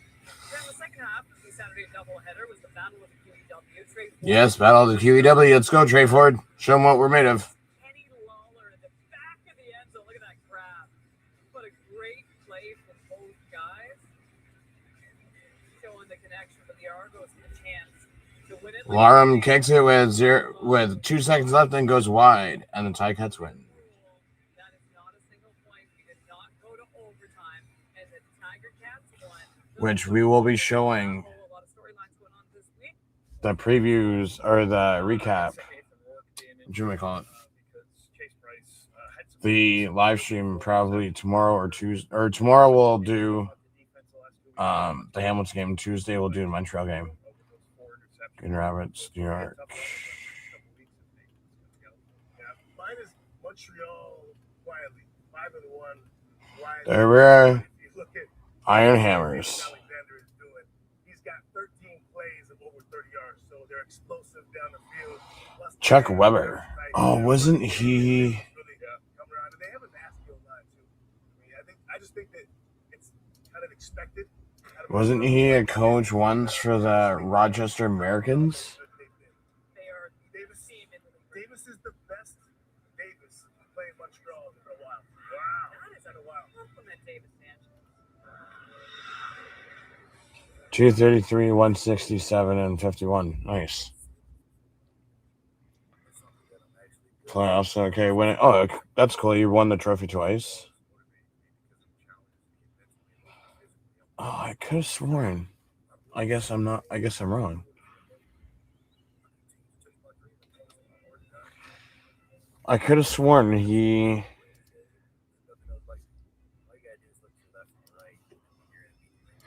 I want to see this. I am human. Stop making me do this.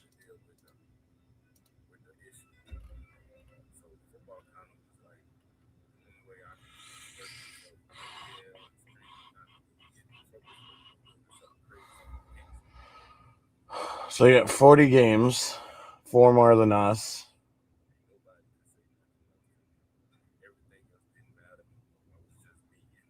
Ooh.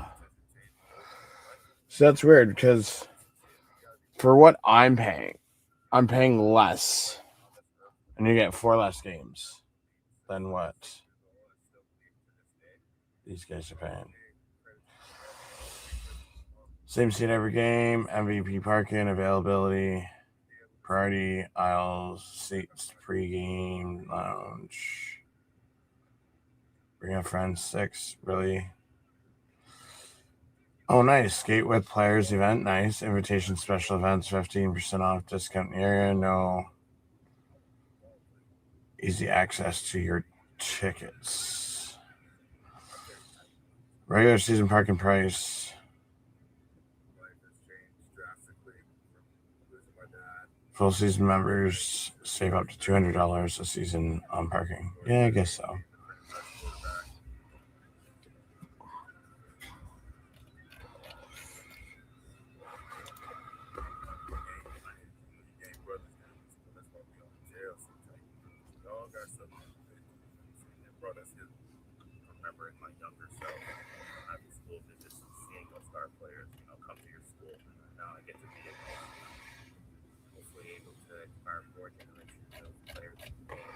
So we have another few signings to do videos on later on tonight, and then possibly look at what the roster could possibly look like so far.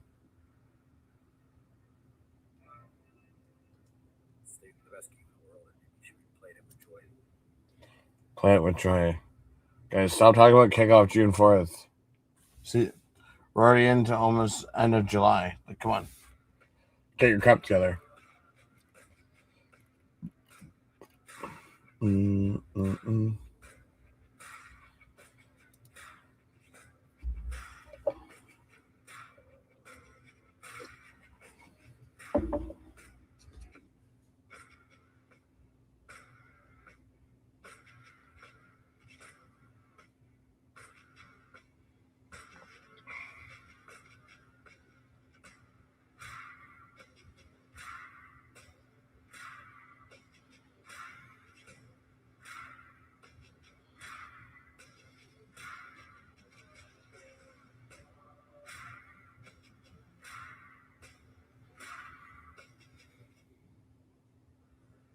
sun starting to set here in the nation's capital along the Rideau Canal at the half. The TD Players REDBLACKS have a 19-9 lead over the Winnipeg Blue Bombers suits. First time this season that Ottawa's had the lead heading into the second half. Yeah, and you consider that, I know they're 0-5, but Ottawa has been close to some good teams.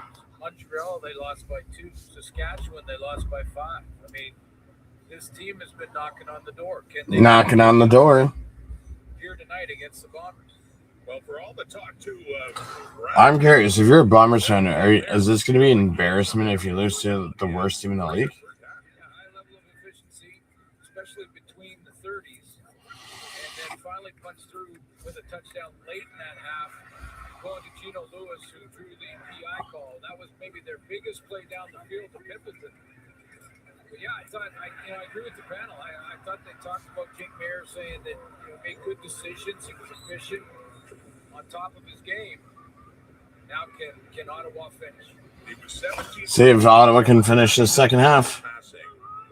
And they do finally get to the end zone too. Dan Attaboy and Khalil Pimpleton back for the kick. So Mayer should be getting the ball. Castillo kicks off 73 yards to the Ottawa 7. Pimpleton returns it for 29 yards to Ottawa 36. Evan Holmes with the tackle.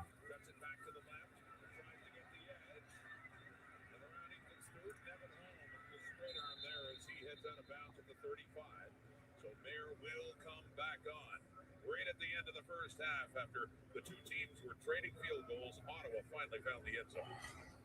So one quarterback on your right that wants to prove his coach right, and one quarterback on your left that wants to prove his former coach wrong. Those are the numbers. Late in the quarter, I think those yardage numbers for Jake Mayer started to accumulate, especially with that Pimpleton play down the middle. The Pimpleton one, and then later the Eberhard one too. Yeah, the two biggest passing plays for Ottawa this one. Starting at the 36 with a 10-point lead. Mayer pressure right in his face as he got rid of the ball.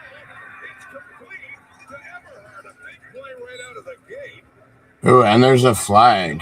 Backfield as Mayer really got hit as he was getting rid of the ball. I guarantee you, talk to Jake Mayer, he will tell you he'll take as many of these as he has to get that first win. That's head contact, though, and that's the issue here. That was roughing the passer on top of the big play that they just had. Mayer's running out of time. I think it was Michael Fletcher that went helmet to helmet. Well, that was a 34-yard gain in the pass to Mayer to Eberhard for 34 yards. And then add 15 on top of that for unnecessary roughness. This was one play, Ottawa, all the way down in the Bombers zone. Michael Fletcher is a 24-year-old rookie, so he's trying So it went to the passer. Winnipeg, number 93, will go up 25 yards from the end of the play. Well, that's big. First down for Ottawa. So it's been major announces, grade 2, so not 15 or 25. wow, that's a huge play. So Mayer passes to Eberhard for 34 yards to the Winnipeg 40, but then there's unnecessary roughness grade 2, Michael Fletcher, so they go 25 on top of that. So it's 40 from the 40 to the 15. And then Mayer passes to Hardy for 2 yards, or for 13 yards to the Winnipeg second yard line. So first and goal right out of the hops. He's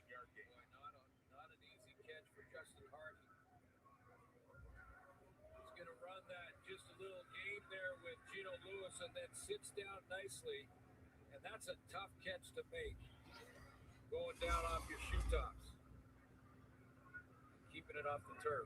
For the veteran Justin Hardy. So the REDBLACKS ended the first half by finally finding the end zone and now looking to start the second half the same way. They're down to a first and goal from the 2.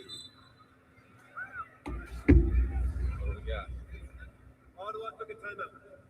Timeout for the REDBLACKS. I want to make sure they get this right. Wrong personnel for the play that was called, it looks like. But let's take a look. That was some kind of catch by Justin Hardy. And now goes So Hardy passes Greg Ellingson franchise history. in franchise history. Remember the former quarterback? Oh, yeah, Brad That's an Oberlin and part of the Grey Cup winning team 10 years ago. So Barnes rushes for 1 yard to the Winnipeg 1. Evan Holmes with the tackle.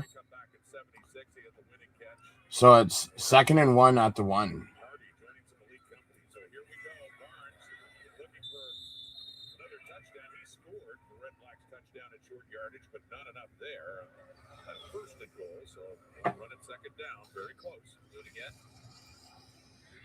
Well, Ottawa's looking at right now when you think about the throw and the price that Jake Mayer had to pay to get it out there to Everhart, then the 25-yard penalty tacked on, the catch by Hardy. Barnes rushes for 0 yards to the Winnipeg 1. Fletcher with the tackle. Ooh, this is going to be interesting.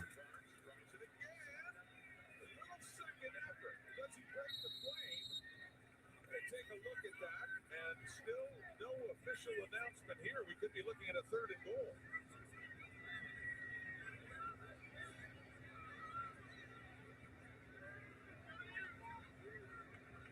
And that old villain self-doubt just climbed into the heads of the Ottawa REDBLACKS. Ooh, big play here. They're going for it. 3rd and goal. And Barnes does not get it. It's going to be turnover on downs. That's a huge stop for Winnipeg after how this all started. And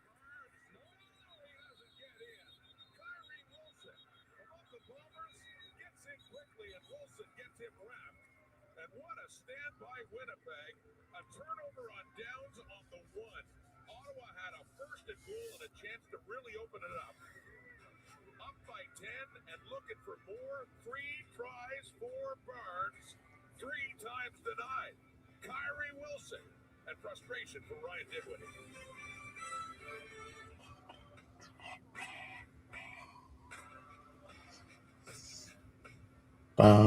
Dinwiddie. Mind you, we got to change this to the 3rd quarter, though.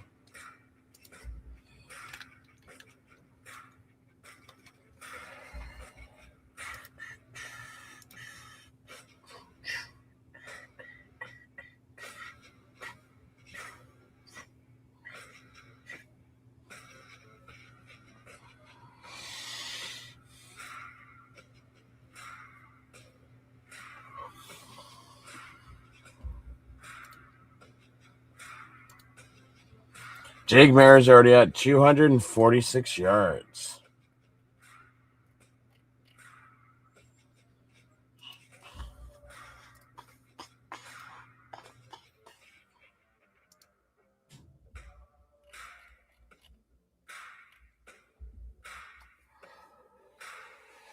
That would put him past Nathan Rourke in the quarterback stats.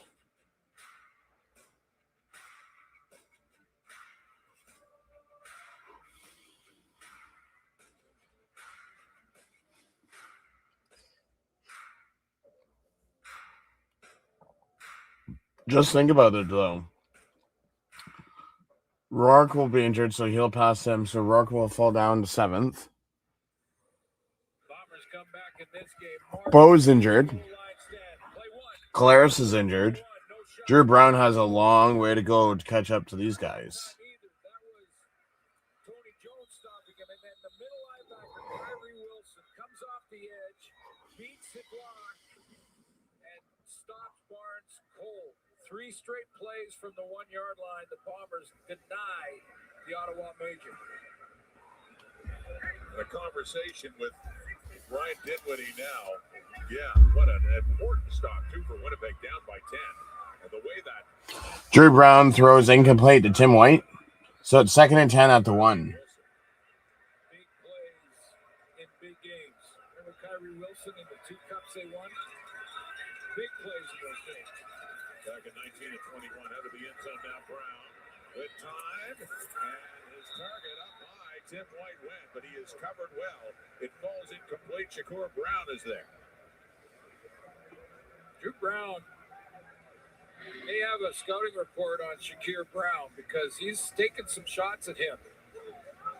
And yes, I know there's progressions, yada, yada, but I'm looking at matchups, and Brown has been true to the test.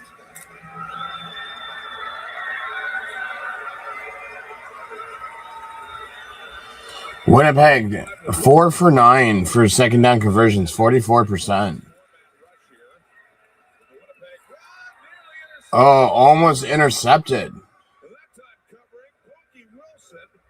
had the pick, but as it stands, great goal line stand for the Bombers, but they're going to have to kick it away deep in their end zone. So not only does Winnipeg get that stop at the goal line, but now they've gone 0-2, and now they have to punt it away, which could be good field position for Ottawa.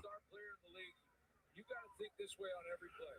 Throw the ball in my zone or to my back. Jamison Sheehan punting it away. Pendleton at midfield. Just on the Winnipeg side of it. And a good tackle on special teams. So Pendleton returns it. So it goes from deep in the end zone, 53 yards to the Winnipeg 54, but Pendleton returns it for 9 yards to the Winnipeg 45. Hallett with the tackle. So now Mayer just has to go 45 yards and possibly for another touchdown.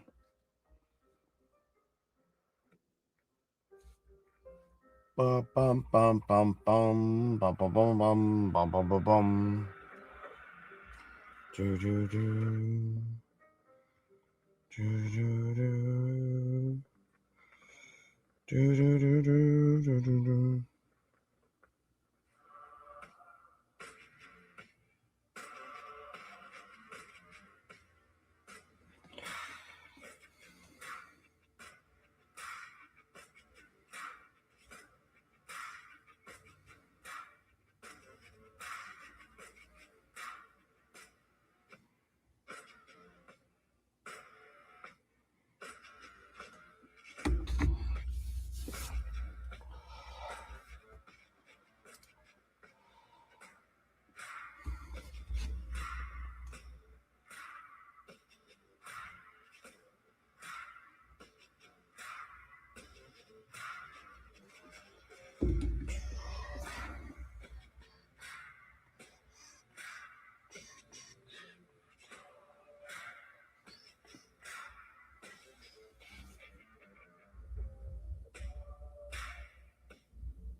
Through much of the first half, the offenses were able to move the football, but just couldn't get into the end zone, so they were trading field goals, and that's the way it went with Lothar and Castillo suits until the end of the first half. Well, they must have been the first half. Watch that World Cup final. Congratulations to Spain and all the fans of Spain winning the World Cup, and they thought, well, we'll play the first half with our kickers involved in a big way, and then ended the first half with that score. That's why when they were on the 1 yard line, I thought they can double up here, score at the end of the first half, and then get the ball back to start the second and finish that first drive. Winnipeg had other ideas. They sure did with a great goal line stand. It was first and goal from the one for Ottawa. 3 plays with Bryce and Barnes couldn't get the ball in. But Castillo 3 for 3, Lothar 4 for 4 with field goal kicks. They started the Bombers 45 first down. Greg Bell, his best carry of the night. And Bell gets a bit of help. It's just a big rugby scrum as he gets close to Bell rushes for 9 yards to Winnipeg 36. Kyrie Wilson with the tackle, so it's 2nd and 1 for Ottawa. They've got to see the ball a lot more. They've got to, they'll tell you between 20 and 25. Barnes rushes for 2 yards to Winnipeg 34. Kyrie Wilson with the tackle. So it's going to be a first down for Ottawa at the Winnipeg 34. The defense that they're facing. And that time the 1 yard needed was achieved by Bryson Barnes as he picks up another first down. Here's a question. Short yardage, which is a story already here in this one tonight. Why not in short yardage not bring everybody in and make it just a pushing contest? Why not play with your... Mayer throws incomplete to Eugene Lewis to the Winnipeg 30, so it's going to be 2nd and 10. Well, there is logic to it, though. You're right. You spread it out. You can't leave one covered. So defenses can't just stack up the box. A little pump fake, and then the throw with good coverage there by Jonathan Moxey, and that's on Geno Lewis. Moxie, relax. You guys are losing by 10. Great veteran. Take a chill pill, bud. Jonathan Moxey going one-on-one with Gino Lewis, and look at the technique. Inside coverage, inside leverage, sees the quick slant, and Mayer had to pump fake because Willie Jefferson was right in his throwing lane. Mayer pass to Greg Bell for 24 yards. Nice. To Winnipeg 10. Kelly with the tackle. It's going to be a first down, Ottawa.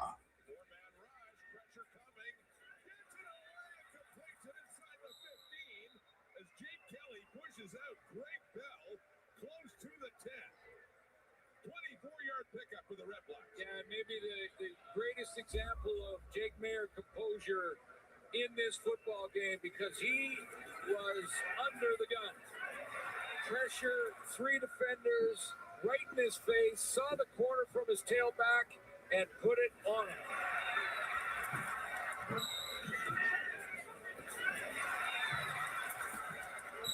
Pushed out there right at the 10. We got a first and goal, handing off. Bell again. Greg Bell rushes for 0 yards to Winnipeg 10. Reddick Cramdy with the tackle.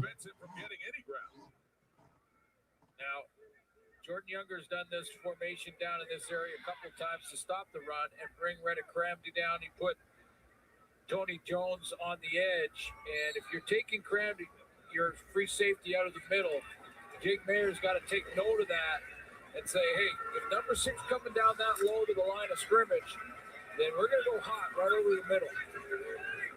Red zone defense allowed 7 touchdowns, 72.2%, 6th in the CFL.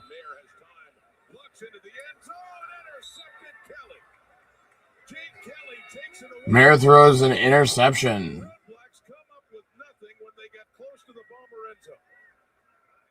Jake Mayer wants Ryan Dinwiddie to challenge. He thought he saw pass interference. Now that red flag is in the right hand of Dinwiddie now. As it stands, ruled an interception. Mayer deep into the end zone, but no auto receiver was there. Ends up in the hands of Kelly.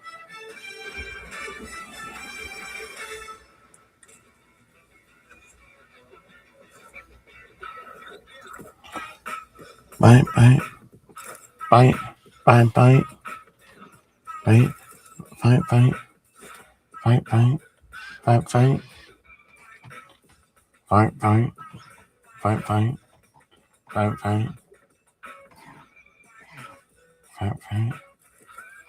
Ooh, Ottawa's challenging the ruling on the play. Interesting.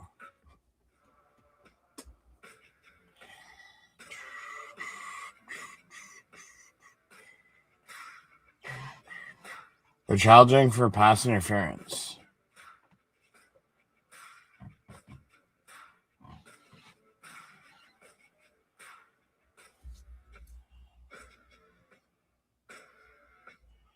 So this shall be interesting.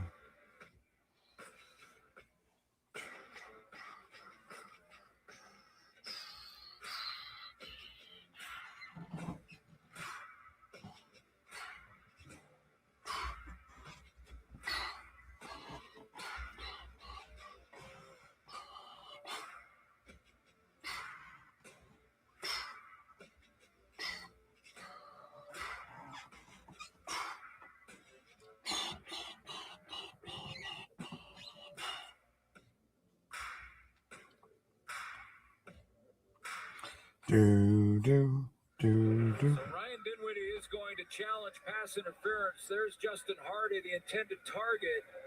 So if they lose this challenge, you're out of timeouts for the rest of the game, and it's only in the third quarter. Right up here.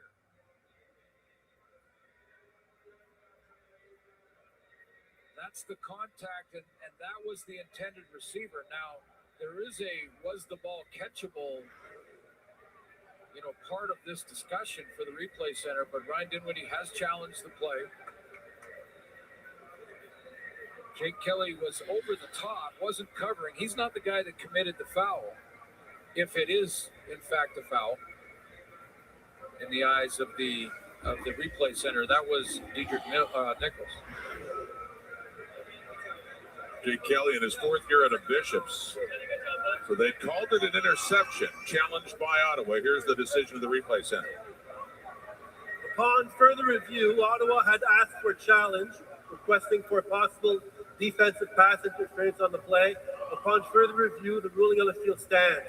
Ottawa loses their timeout, their challenge, and their last team timeout. It's first down to Winnipeg. So no defensive pass interference. Dinwiddie's 3 for 5 and challenges 60%. Oliveira rushes 4 yards to Winnipeg 34.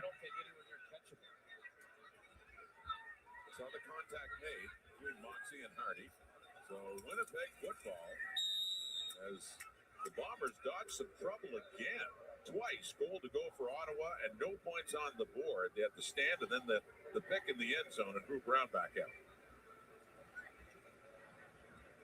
Yeah, I thought Coach Lapo at halftime made a good point about Drew Brown saying, you know, all this stuff between he and Jake Mayer, and we've already said that there's great mutual respect, so it's not about the two of them necessarily. But he's got to put that all behind him and now just start to execute the offense. So after the Oliveira pickup, Brown throwing. Ooh, Brown throws incomplete to Tommy Neild. That was up around midfield, but instead of 2 and out in Winnipeg. Another 2 and out for Winnipeg. Bombers down 10. It could have been a whole lot worse given the way the Red Blacks had started the second half. Yeah, Tommy Neild coming into this game had not Less than 6:50 on the clock in the third quarter. Excuse me, that guy right there, and that would have got him. So now she ends on to punt from the 20-yard line. All the way to the 29 of Ottawa. And returns it to the 40. And another TV commercial. Willie Jefferson already had a knockdown earlier this game. We'll talk more about him coming up here. The CFL on TSN in Ottawa. 6:24 left in the third quarter.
Impressive numbers from Willie Jefferson. Tell me if you've ever heard that name before in the CFL. He's actually already tied his sack total from last season at this point into week 7 of this year. And the funny thing is, when talking to head coach Mike O'Shea about that number and about that stat, he said Willie Jefferson could have 0 sacks this season and he'd still be the most dominant defensive lineman in this league.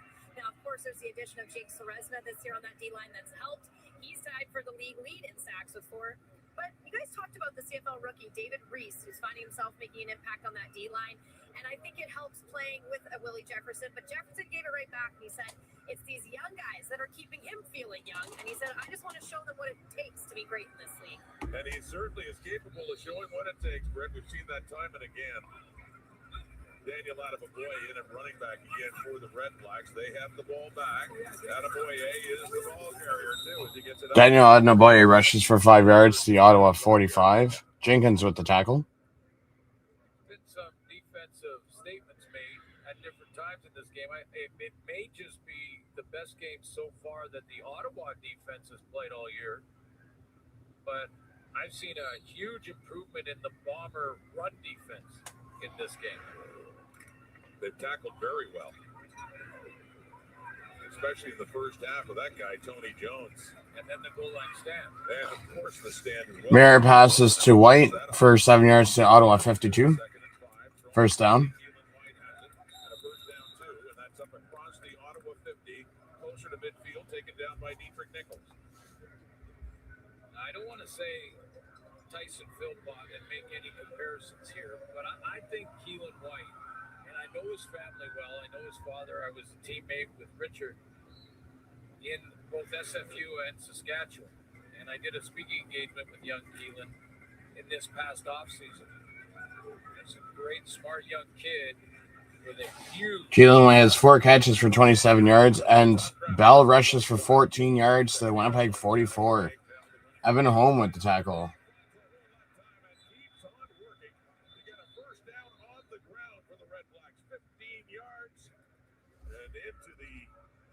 Zone.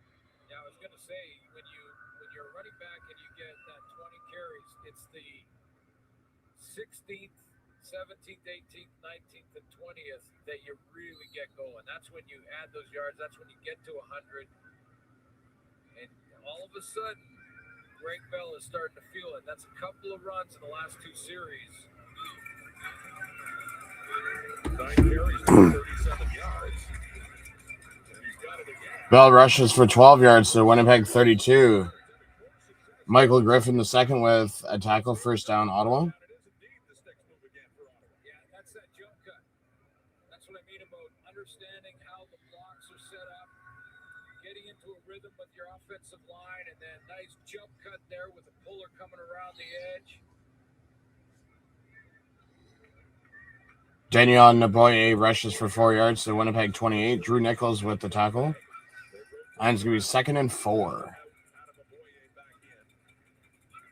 More success at the ground, sticking to it out of Okoye. Trying to strike a balance here between these two as he spins and picks up a few more yards. 2nd down coming up.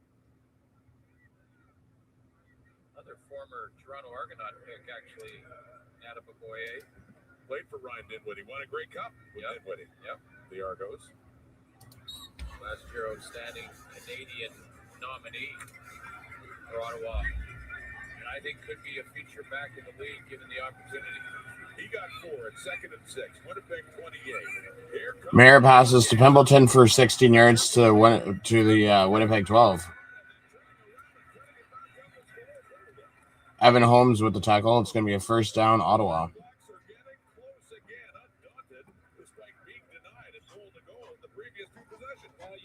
You've got finally an answer. If you're Ottawa, you've got an answer to... Now, is this Ottawa, like, waking up the Giant, finally? Even when Evan Holmes is the guy covering. Who do they play next week? Evan Holmes, the guy covering. See the blitz coming. Mayer found an answer. Oh, they're on a bye week next week, and then they play Montreal. Bell rushes for 0 yards to the Winnipeg 12. 2nd and 10. Stiffen up against the run there as Reese is in and Fletcher too, and by committee. Nothing doing. As he hit This is where there's that 305. ball for both offenses that it's so tough to get through. Ooh. 4th straight drive to the red zone. Oh, they just gotcha. Ended up in turnovers. I was wondering how did he get a touchdown, but he's about throwing. Mayer to Hardy for a 12-yard touchdown.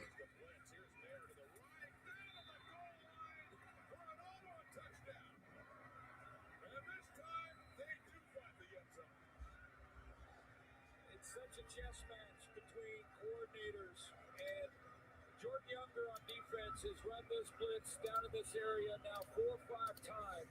A couple of times it was incomplete. There was the 1 penalty, and now they've found an answer Ottawa has, and it's this quick out because Evan Holm has to play inside leverage. Stop it right here. You're not even going to see the guy covering Hardy just yet because he's playing so hard on the inside. Actually, it's 26-9. on that side of the field, but you got inside leverage that you have to play when you're playing full blitz and 0 coverage behind it. Ladies and gentlemen, welcome to the Tommy Condell Show as your offensive coordinator for the Winnipeg Blue Bombers. In Ottawa football history in receptions, that's a big one too.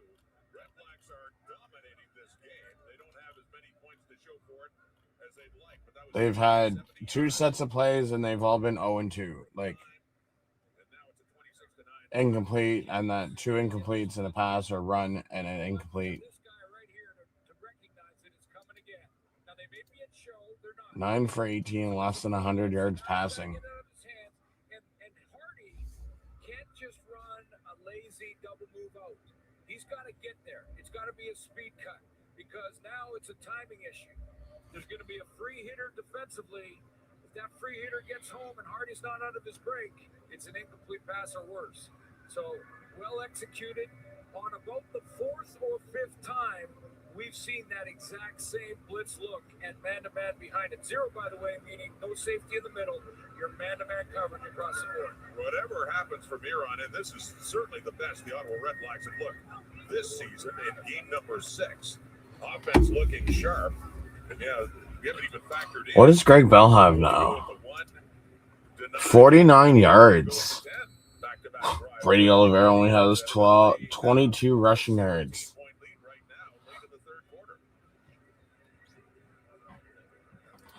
Brady Oliveira has been shut down in the last few games. Lothar kicks it off for 60 yards to Winnipeg 20. Vadville returns it for 17 yards to the Winnipeg 37. Lucas Cormier with the tackle. Minute 19 left in the third.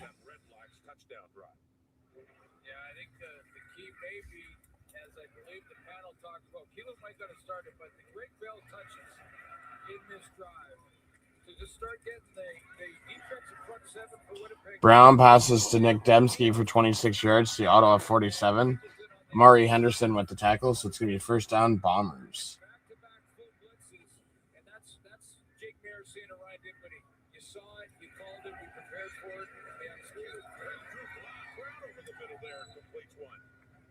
Midfielder passed it for Nick Dembski. And a good response in one play for a 25-yard pickup, Winnipeg. Yeah, if you're Drew Brown now, you got to start taking some more, a little bit of risk and reward here and start pushing the ball a little bit. Not just because of the clock, but because Ottawa's defense is clamped down on these guys right now. Winnipeg's offense trying to wake up. Brown again. Another completion. Kofi Wilson turns it up, gets the first. Brown to Ontario Wilson for 12 yards to the Ottawa 35. First down, Winnipeg. Winnipeg's on the doorstep. Could they hit a touchdown? Look at his timing on the out. Now that's a zone look, so different than the opposite end that we just saw in the Hardy touchdown.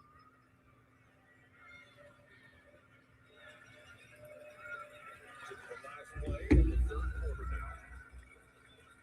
Taking the handoff to Oliveira and wide open and caught. Tim White. The touchdown catch from Drew Brown last week. And as a Brown to Tim White for 19 yards to Ottawa 16. Ruffin with the tackle, so it's going to be a first down Winnipeg at the 16-yard line to start the fourth quarter.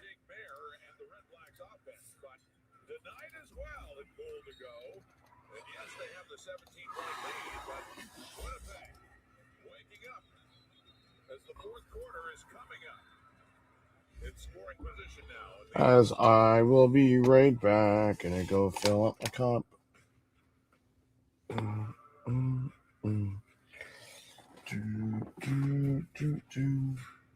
Actually, I have right here.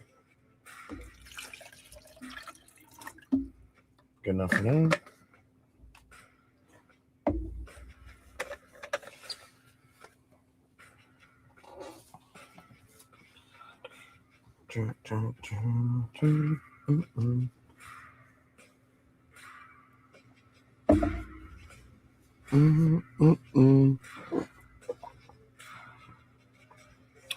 Bum, bum, bum, bum.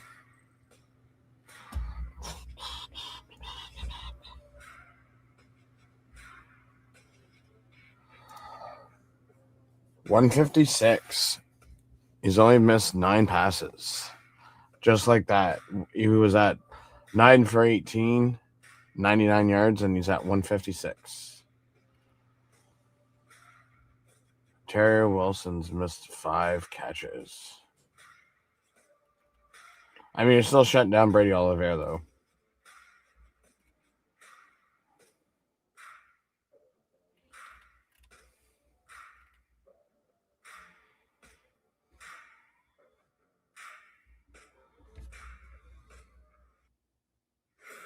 quarter stats in Ottawa. Now, the Red Blacks wanting to hang on to get their first win of the season, but we know, Glenn, with this much time left, despite those numbers and Winnipeg pressing now, it's far from a done deal. Well, Montreal and Calgary is a good lesson right there. It stamps up 22. They end up tying that game late.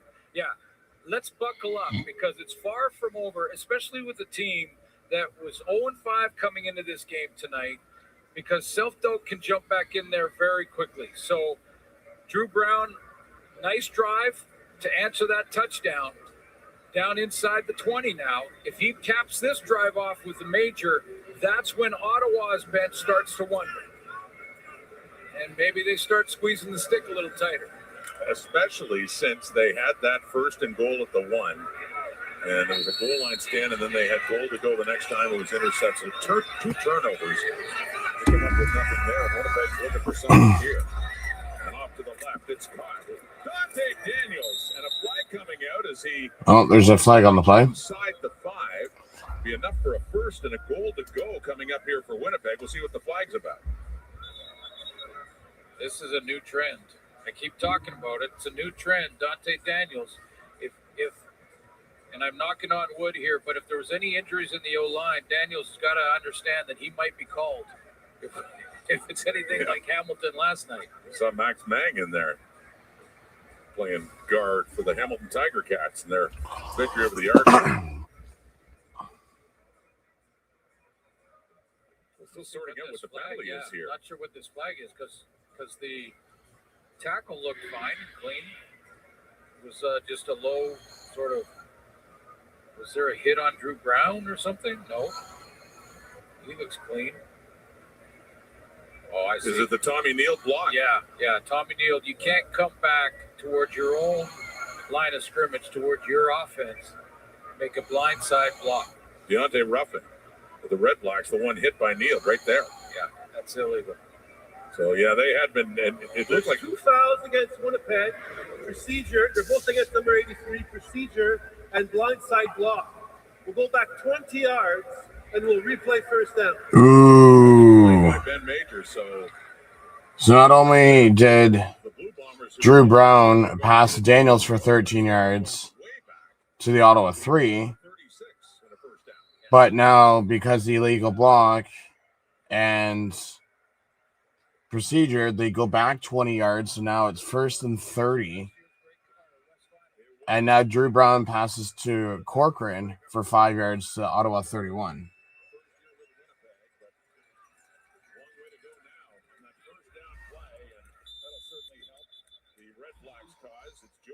With his first catch of this game. The second-year Blue Bomber, he picks up 5, but it's still a long way to go. Have to get down to the Ottawa 6 to get a 1st down. Yeah, field goal's important here too, though. So Drew Brown doesn't have to get too crazy and try and force one to coverage here. Sergio Castillo is 3 for 3 in the night. Those field goals in the 1st half. Less than 14 minutes left in the last quarter. Drew Brown throws incomplete to Nick Dembski, so it's going to be 3rd and 25.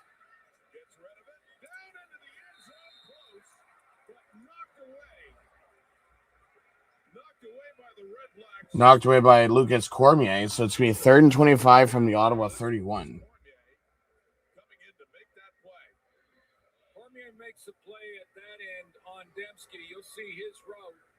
They drop him off. This is scramble rules now. Find an open spot. But I'm wondering if Drew Brown could have run for at least close to the 1st down. It looked like he had an open side there, but there was a defensive lineman chasing him. Castillo kicks a 39-yard field goal. Low snap on the field goal, but it's put down nicely, and it's put through again as Castillo goes 4 for 4. So, yes, they cut into the lead. They cut it down to 14 points, 2 touchdowns behind. 14 points, another 2 touchdowns behind. Saves the day for Ottawa. Cormier, what a grace-saving save.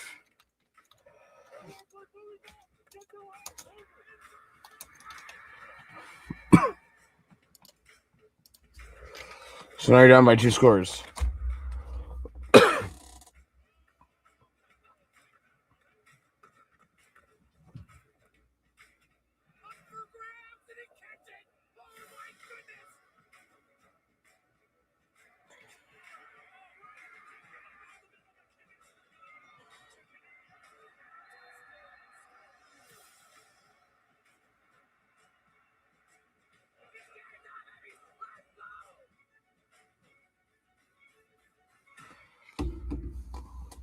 Saturday Night Football on the Zone weekly next year, 7 p.m.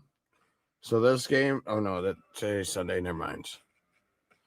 So last night's game technically would have been on the Zone, the Toronto Hamilton game.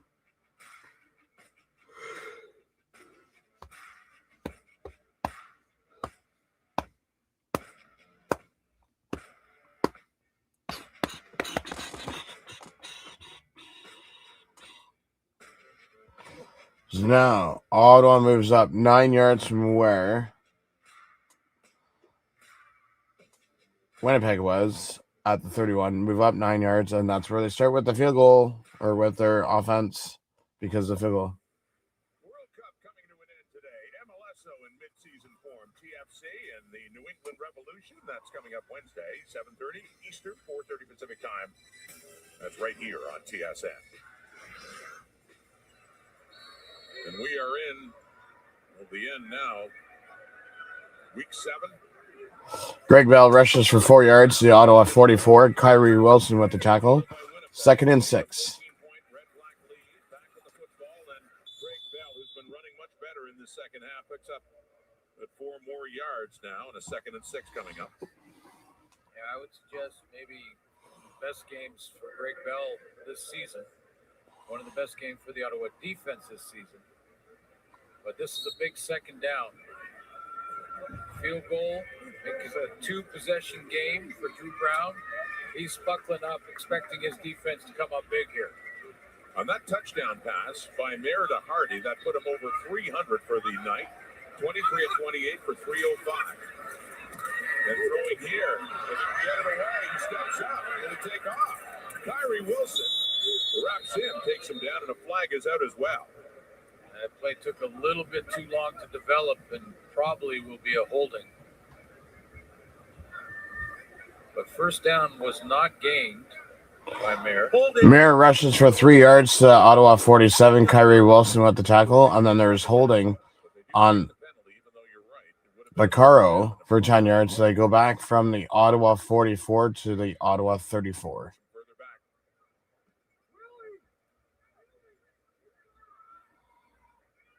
That's Jake Serezna in the bull rush. So back to the 34 now, and a 2nd and 16.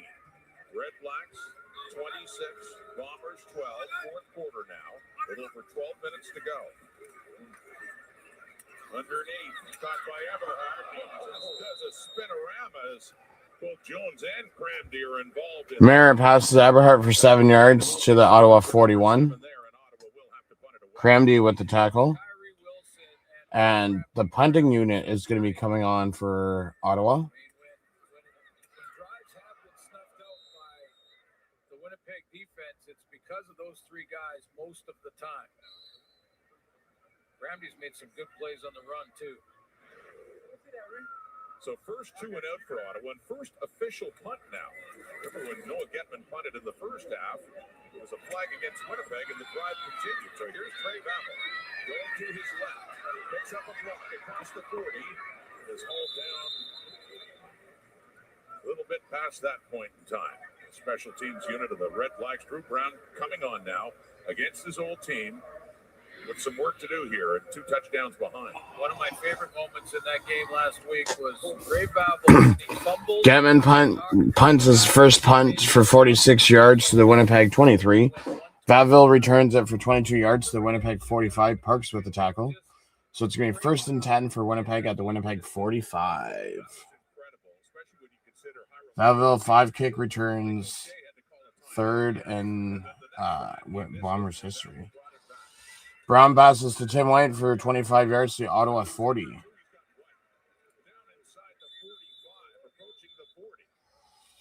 Less than 11 minutes left in the 4th as the time continues to run.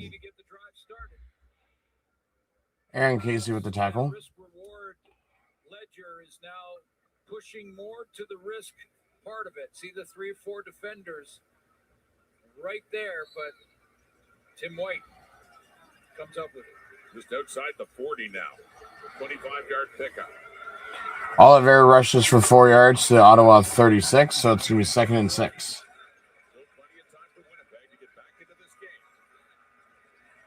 field goal range for Castillo. And Brady Oliveira. A quieter night by his standards as he picks up a few more yards, works it down to the 36, 37-yard line of Ottawa. One thing that Drew Brown can do to help Brady Oliveira here is to pull it at least once. You know, just plant the seed in the D-line's head that you may pull it. Because when he runs those RPOs, he's giving it to... Get this jerk off my screen, please. Oliveira just with 6 carries for 26 yards. That's it. Brown throwing again, and it's caught too. That's the big tight end, Dante Daniels, who had one earlier that got in the game. Brown passes to Daniels for 6 yards to the Ottawa 30. Aaron Casey with the tackle. It's going to be a first down, Winnipeg. Spotlight on the big man. Good. That's playing from the shoulders up on that play. Recognize the defense. Sit down. Don't mind the higher throw either when you got a target like that. That's a big boy. Put it where only he can get it. First down. 6'6", 270. And can run. That'll help. Down to the 30. First and 10, Winnipeg. Brown to throw again. Snags it with time over the middle. And down near the 10. Caught again by Tim White. Brown passes to Tim White for 20 yards to the Ottawa 10. Demario Houston with the tackle, so it's going to be a first down, Winnipeg. He's got a couple of these now, which is just the bender coming in behind the linebackers and the deep road. He's got the clear out through the middle from Nick Dembski, and then there's the bender in behind the linebacker. The video official just changed the spot. It's first down at the 11. Initially, they had it at the 10, would have been goal to go. So it is a first and 10 at the 11-yard line. We call it a 19-yard gain, where they spot the football, and Tim White, 5 catches, 76 yards. So first and 10 at the 11. Wanting to finally find the end zone. That toss to Michael Chris Ike to the right. Big pullback hit by Michael Wakefield after he picks up. Chris Ike rushes for 2 yards to the Ottawa, what should be the 9-yard line. Wakefield with the tackle. So second and goal. Got to get down to the 1. Yep.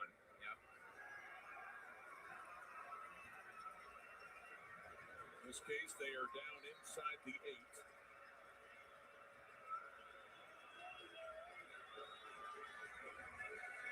Second and 6 from the 8. Big second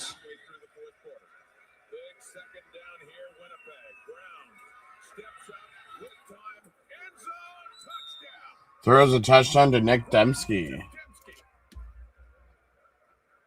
the Blue Bombers are back within a score on their first touchdown of the night. 7:24 left Quarterback draws up in the pocket here. He starts to climb the pocket in the fourth quarter. On this play, the DBs and linebackers are in a bind. You stop it right here. DB's coming up, linebackers coming up out of coverage because they think, well, if we don't, he's just going to run in. That's how that opens up in behind you in a hurry. And the point after from Castillo. So finally, Winnipeg with a major score to make this Took him long enough. more interesting on the second touchdown of the season for Nick Dembski. From Drew Brown, 26-19, Ottawa still ahead. So let's take a look at this. Drew Brown's at 219, 1 touchdown. Brady Oliveira's still at 26 yards. Tim White's only at 75.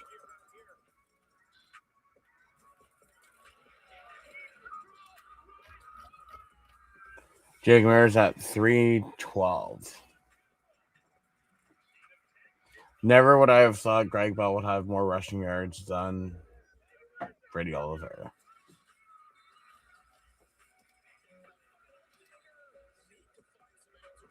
Oh, I know what I wanted to do. Let's go to rushing yards for a second.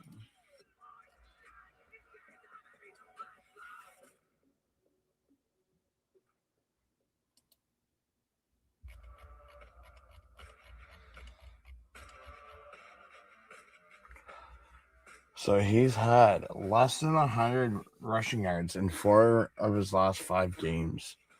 It only has 1 rushing touchdown. And 1 receiving touchdown. He's not having a good season this year.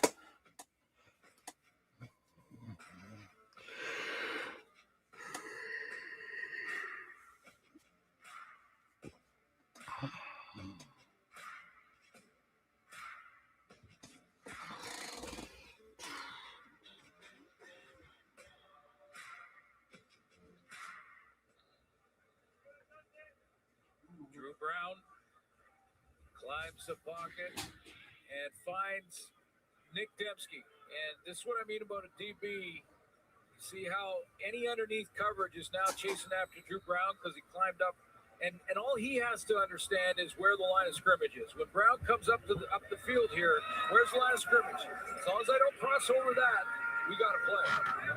We get a driving kickoff here that goes out of bounds, and a flag comes out against Winnipeg. And Illegal kickoff out of bounds. Winnipeg, number 14. It's going to be first down. And it's going to help out the Redblacks in their starting position after that 6-play, 65-yard drive by the Bombers to get this within 7 points. Yeah, Jake Mayer needs to settle things down, give his defense a rest, and put together 2 or 3 first downs. And with that penalty, they'll scrimmage at the Ottawa 50. Drew Brown, back in the nation's capital, which was home for 2 years. Well, he was traded away less than a month ago. Coming back, starting for Winnipeg. We get a ball game now at 26-19. Under 7 minutes to go. So it's an illegal punt out of bounds. For the edge on Evan Holmes. He gets up to about the 53. So they start at the Ottawa. So Castillo kicks off for 63 yards to the Ottawa 17. So they go from the 17 to the 50.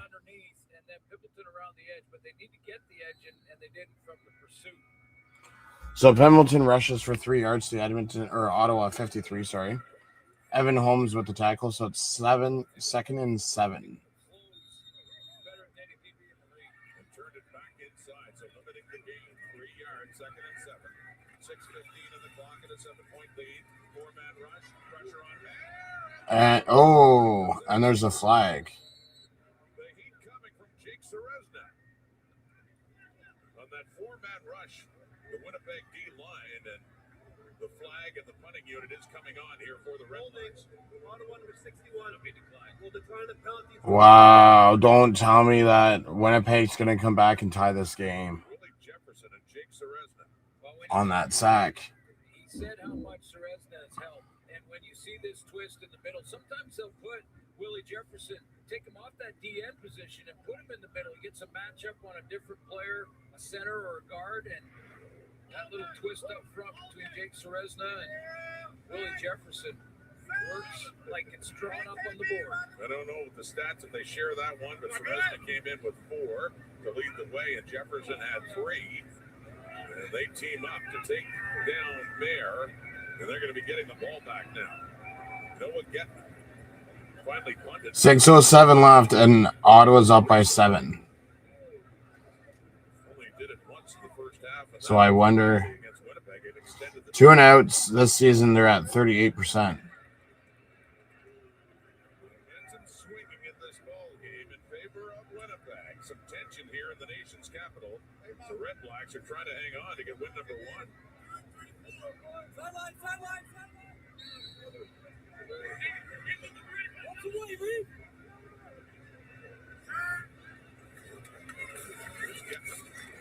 Getting rid of it at his 35.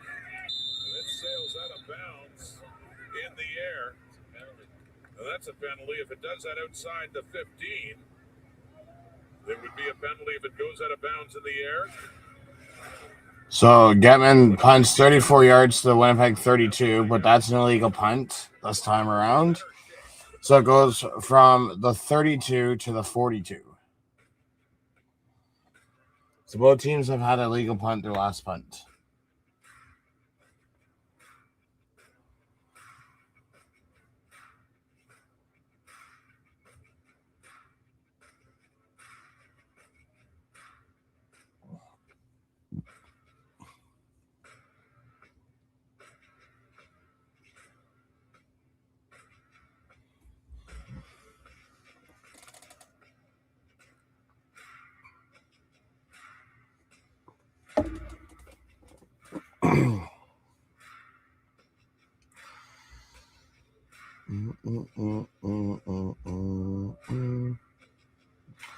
Bum, bum, bum, bum, bum, bum, bum, bum.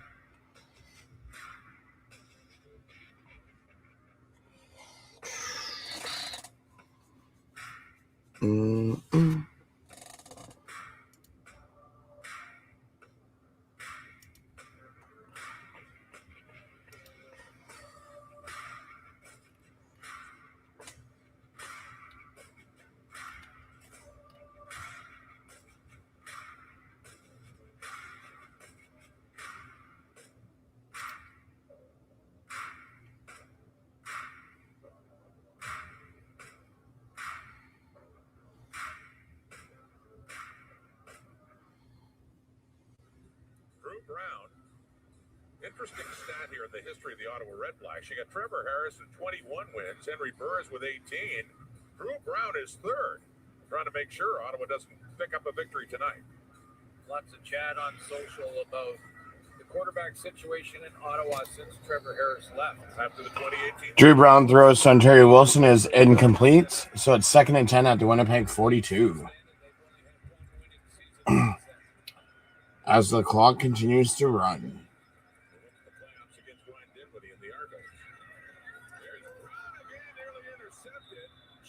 Shakur Brown almost intercepted for the second time tonight. He had a chance earlier and he dropped it. Just had another one and dropped it. One too many times, and Brown had a beat on it. Did everything but catch it. He was coming from a long way away, ready to time up his jump on the throw, and he just dropped it. Well, a break for Drew Brown and the Bombers there as they keep the ball. They're at their 42. They're down 7 points. 5:11 on the clock. 2nd down and 10. So he's coming and down it goes. Brown down. Drew Brown sacked for 9 yards to the Winnipeg 33. A.J. Allen with the sack. So it's 3rd and 10 from the Winnipeg 33. 4:27 left. All Edmonton has to do is just run the clock. Even if you get a field goal out of this, you're still up by 10. Shan punts for 57 yards to the Ottawa 20. Pimpleton returns it for 19 yards to the Ottawa 39. Chris Ike with the tackle.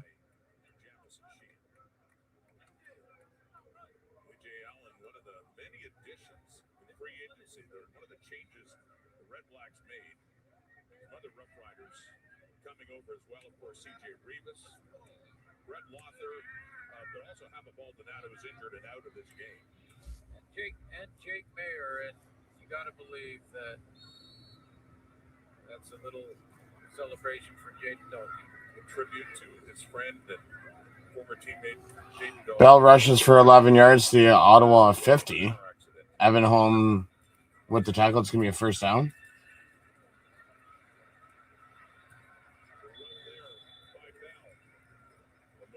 Shifting back towards Ottawa and a first down carry for the REDBLACKS.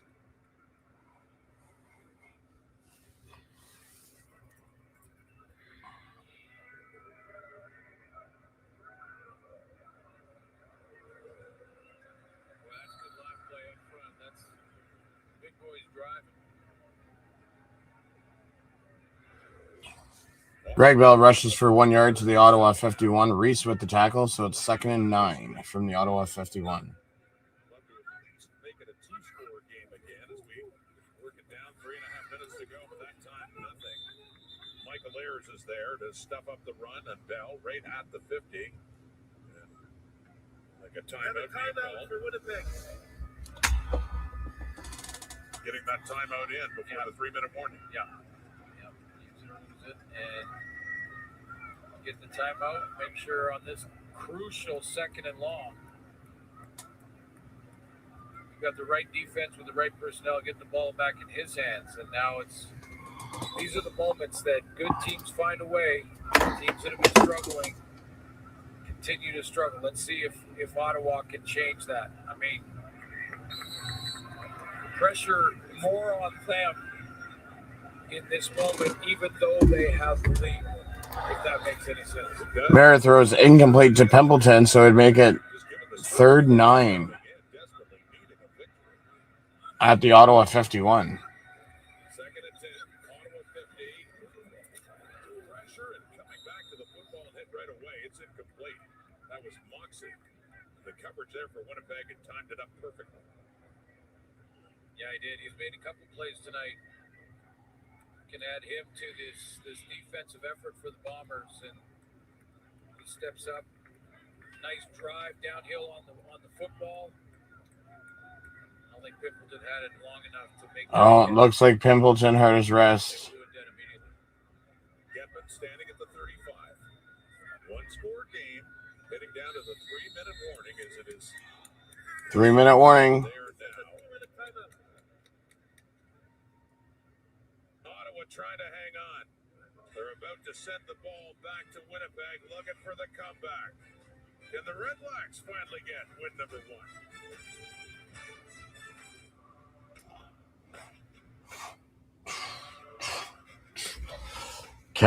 Can Edmonton hold on to lead, or is Winnipeg gonna come back and tie the game and force Ottawa to kick a game-winning field goal?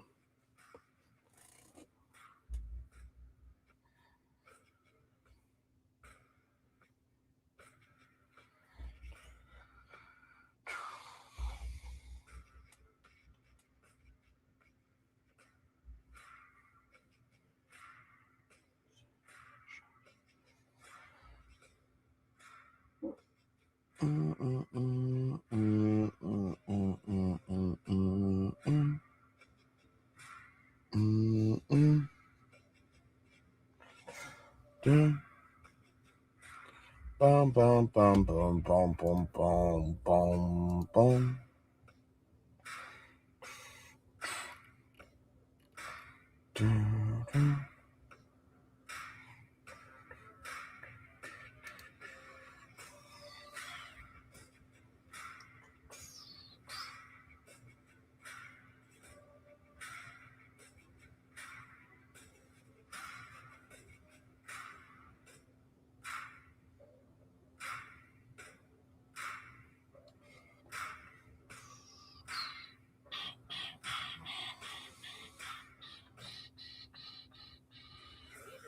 The CFL starting with a battle for first and west with the Elks and the Riders.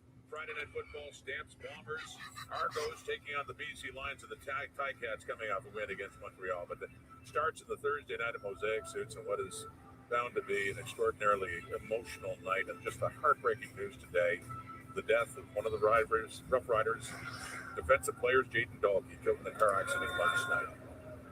Our condolences to Ryan and Shannon, the Dalkey family, and all the friends and teammates. And that's going to be tough. Very. And what a tragic, heartbreaking.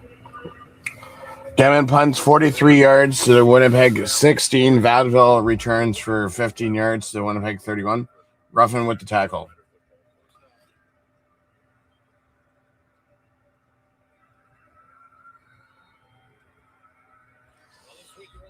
Drew Brown throws incomplete to Tim White. A day with the with the broken up play, so it's gonna be 2nd and 10 at the Winnipeg 31.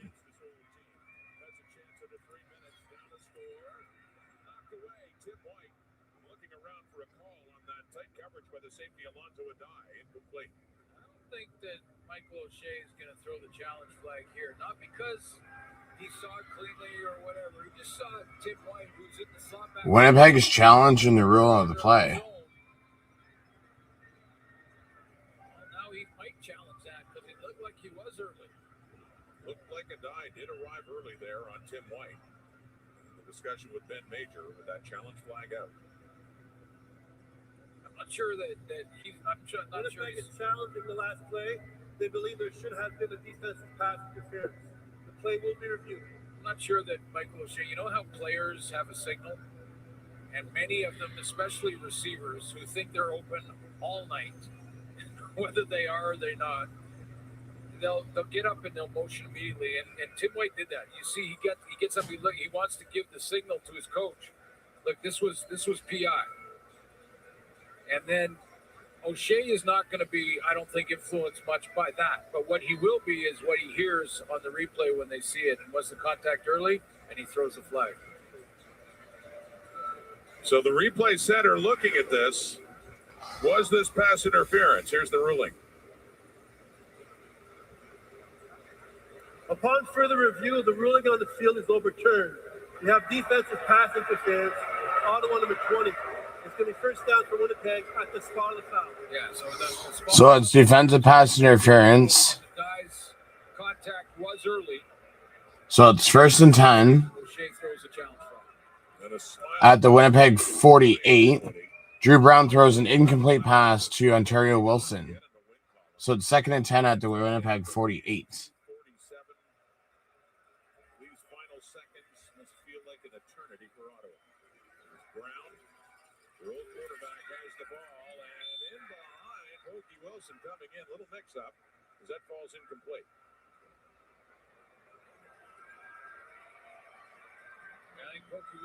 Second and 10 at the Winnipeg 48.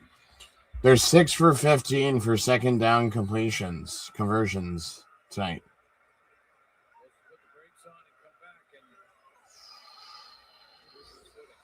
2:43 left. Brown throws to Tim White for 16 yards to Winnipeg 16. Brown with the tackle, and it's going to be a first down. It's Tim White. Drive continues after a gain of 16. Boy, we've been calling Tim White's name a bunch in the last couple of series for Winnipeg. They found something, a hole in this defense. On those Brown throws to Tommy Neal for 16 yards to the Ottawa 30.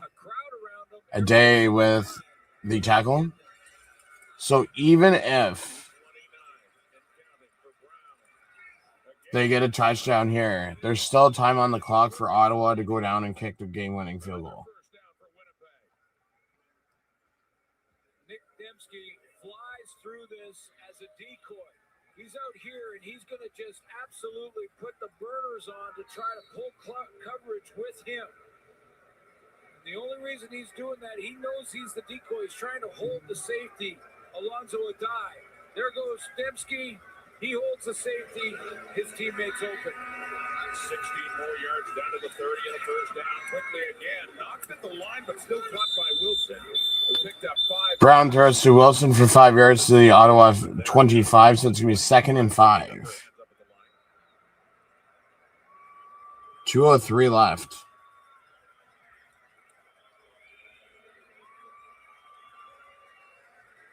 they hurry up. A 2nd down and 5. Needing 7 points to tie this ball game. Brown passes to Neal for 14 yards to the Ottawa 11.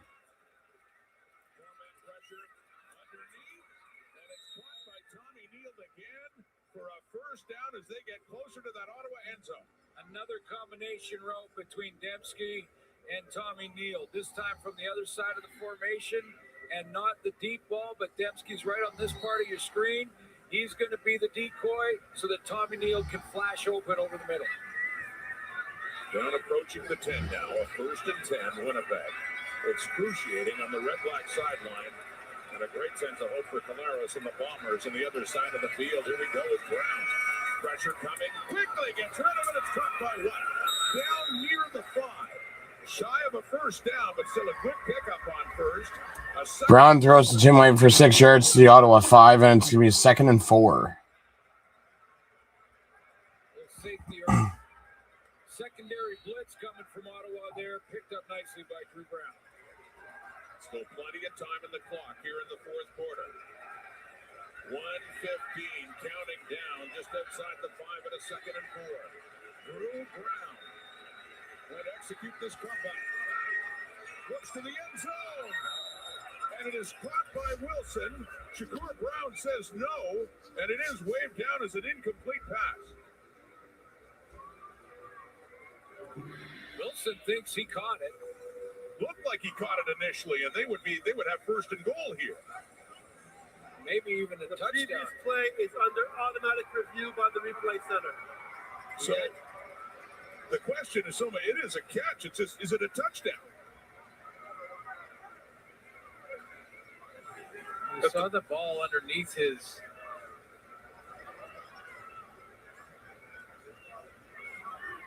That looks like a catch from that angle. It does look like a catch. It looks more like the issue. It's either first and goal or a touchdown Winnipeg. If he had possession, breaking the plane of the goal line. They ruled it a catch. Brown waving off like it wasn't a catch. Well, the sideline official down here waved it off. I saw him live wave it off. Called it incomplete. But it looked like when they ruled it a catch because that's where they're lined up right now on the 1 yard line. So if they've ruled it a catch, then did he score with this? Did the ball cross the plane under control? It doesn't look like it did. It initially did cross the plane, but you're right. Did he have control of the football? Definitely a catch. And over a minute to go and a first and goal at the very least.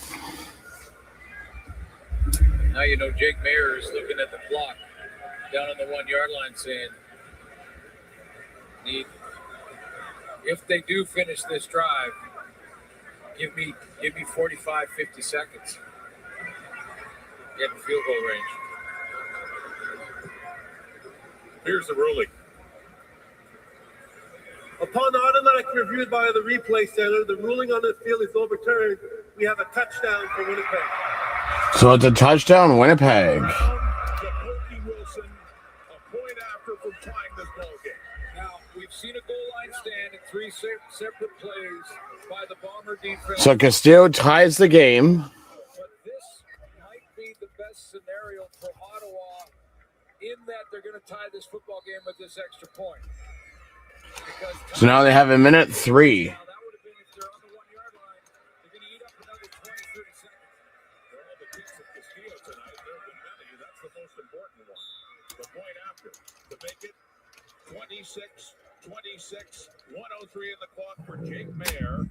As the Red Blacks hope they have enough time to work it down and get the winning points in this game before they need overtime. And the 3 is plenty.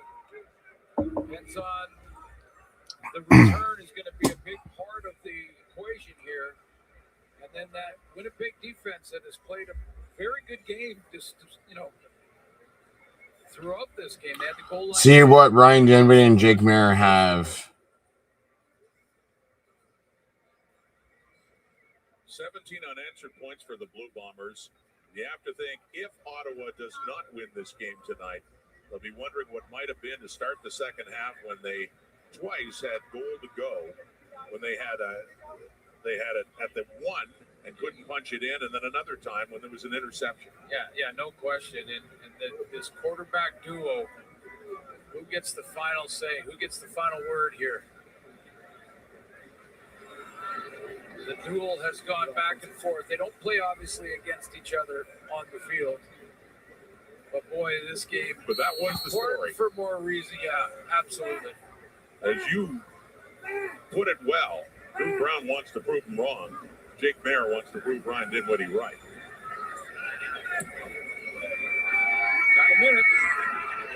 Got a minute to do it. So that Pimpleton can cook up. Good teams down to the 26. That's Michael Ayers, always one of their special teams 59 seconds left. Pimpleton didn't move it any further upfield. What has... Big thing on the stat sheet, but this is a monster play, and this is what good teams do. Teams that know how Lothers kicked 29, 18, 27, and 47. on the opening kickoff. So he can at least kick a 47. So that's from the Ottawa. That would be from the Winnipeg 40. How about Michael Ayers, consistently one of the top special teamers in the CFL? Well, most returns are getting out around the 35 for sure. A lot of times with these great returners, we're talking 45 and even. It's going to come down to this game. Scenario when you got to make 2 throws to get in field goal range in a minute, then to drive the field for field goal range. Brett Lawler's career high is 59 yards, which would put them down to the 48-yard line roughly. 48 would be about midfield, but less than that. They could even outside the 50 if you go by his longest. But Lawler's longest this season is 51. So 51 would be the longest. I would say you need 4 first downs. Right now, So 27. Glenn Suter is saying 4 first downs, so that'd be 40 yards. The injured player is Benjamin Dobson, the rookie for the Red Blacks heading off. I mean, 4 first downs of yardage. So you're going to need a chunk play. You don't have time to run your offense for 4 first downs. You need a chunk play here at some point. How about 87? Merritt throws to Pimbleton for 2 yards. For the Ottawa 29.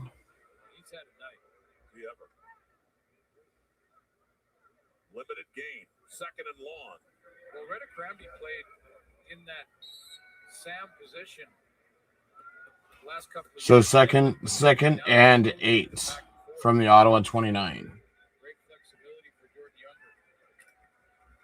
Big down here. The Ottawa 29 and a second. 12 for 24, 50% for the second down convert. 35 seconds. Mayer airing it out. Down the rail. Coverage is there and it's knocked away. Jake Kelly. Incomplete. Williams on Gino Lewis. It was Kelly who had the interception earlier in the half. Looks like we could be going to overtime. Ottawa, or any points on the board, and makes a play there as well. Yeah, basically a cover 2-man concept here with Major Williams playing man-to-man underneath, but he knows he's got a guy over the top and Jake Kelly to help. There's 2 deep defenders helping on any deep ball. So Getman punts 65 yards to Winnipeg 16. Vaville returns it for 20 yards. Brian Cole, the second, with the tackle. To be punting it away, so depending on what happens on the return, could Winnipeg have a chance to win this in regulation?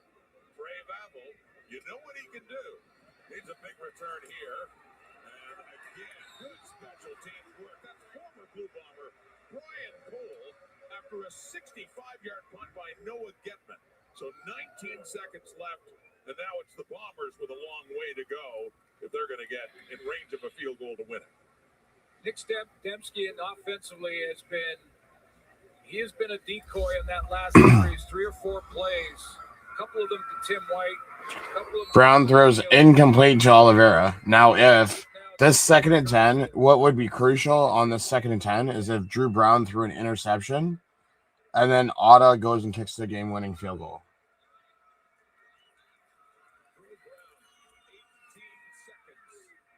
Short pass, and the hit by Casey on Oliveira, and the ball falls to the turf. Incomplete, 2nd and 10, 13 to go. Looking more and more like overtime is looming. What a night here in Ottawa. In the 200th career 13 seconds left in the fourth quarter. up against Ryan Dinwiddie. Trying to end the winless start for the Red Blacks in 2026. Not over yet. Just a running play for OT. Brady rushes for 4 yards to the Winnipeg 24. Bryce Carter with the tackle. So they're playing for overtime. Basically got some momentum. Play for overtime because you don't want to make a mistake and a turnover down here. Drew Brown in this game, bit of a rough patch, especially to start the second half. His numbers now, though, 23 of 36 for 281 and a couple of touchdown passes here in this second half to lead Winnipeg back.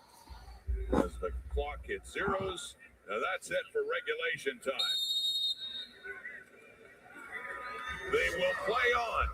So it's going overtime. We're going to have a winner. We still don't know who yet. Here at TD Place in Ottawa. Not done. 26-26.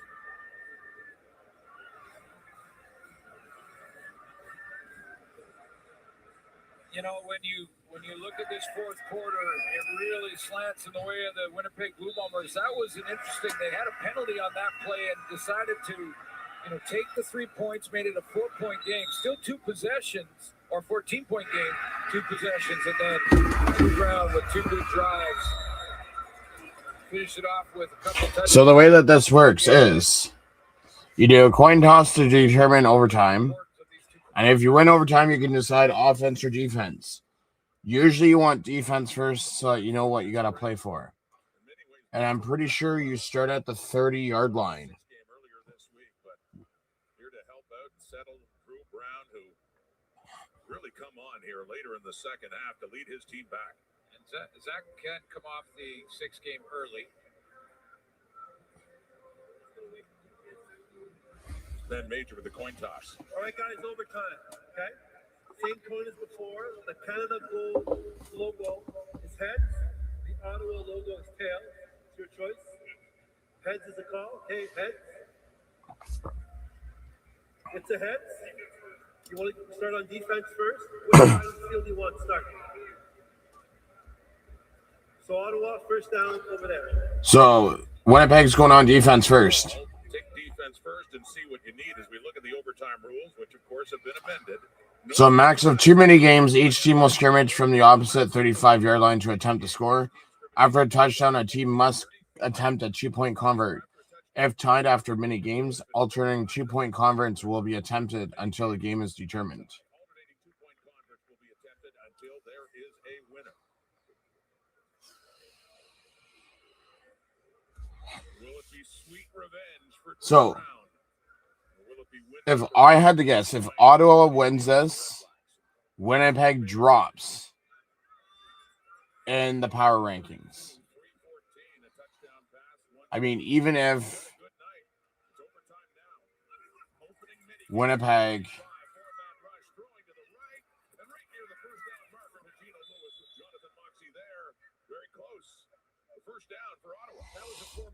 Mayer throws Eugene Lewis for 10 yards to the Winnipeg 25. It's going to be a first down, Ottawa.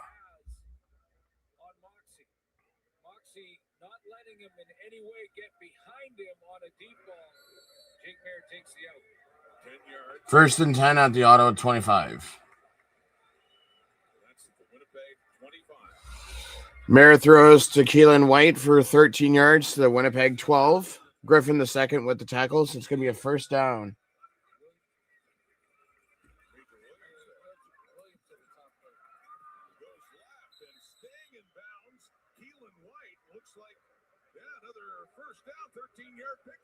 Ottawa moves closer. Yeah, that's a big one. It was a wide field, so it's Major Williams out there on that side, and he tightened up on Gino Lewis. So what does Jake Mayer do? He goes right back to the opposite side of the field to Keelan White. 2 for 2 in this first. The Indian official has reviewed the spot. It's going to be first down at the 15-yard line. So it is a first down, but they're saying it was a 10-yard pickup by Keelan White. So it's going to be first and 10 at the Winnipeg 25, and Mayer throws to Keelan White for 5 yards to the Winnipeg 10. So it's second and 5. Down at the 10. And that's White again. This is right where Jordan Younger throughout this game has sent that pressure package. And when he sent the pressure package early in the game, it caused problems for Jake Mayer. Then in the fourth quarter, he had the touchdown to Hardy off the pressure. What's he come with here? They started at the 35. Mayer throws incomplete to Bell. 10 more to the 15 and 5 now to the 10-yard line and a second and 5. Mayer, pressure. Trying to escape, rolls way back and to throw it away. And the closest one to it is Bell, who got a hand on it. So Ottawa would be going for the field goal. Third down and 5 coming up here for Ottawa.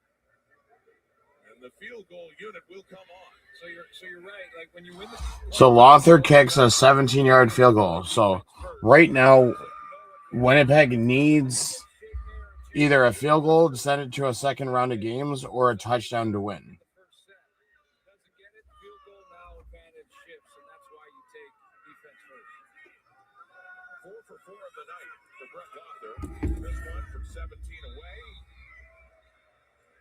And the initiative is taken by Ottawa, albeit with a field goal.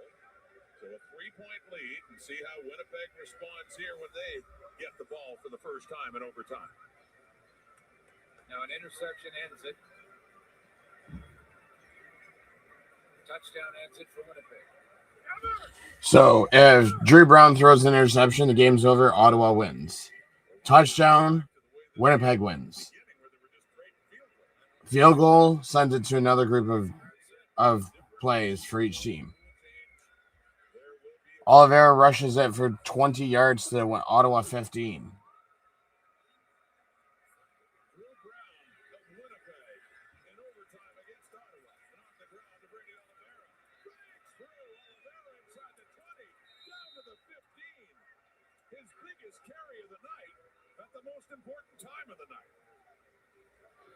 Wilson is going to pull some of the linebackers' attention when he comes through the formation here.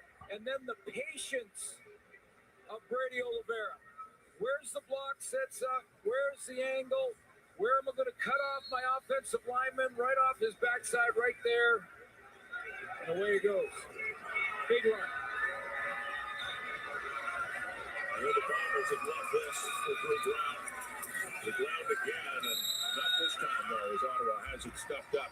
Oliveira rushes for 2 yards to the Ottawa 13, 2nd and 8. Go-to guy in the fourth quarter here. With Dembski and the combination routes that they've been running together. Big second down coming up. It's a 2nd and 8. Can they stop him here and force a field goal to send it so that each team gets another set of plays? So it's incomplete. Brown throws incomplete to Tim White, broken up by Ruffin.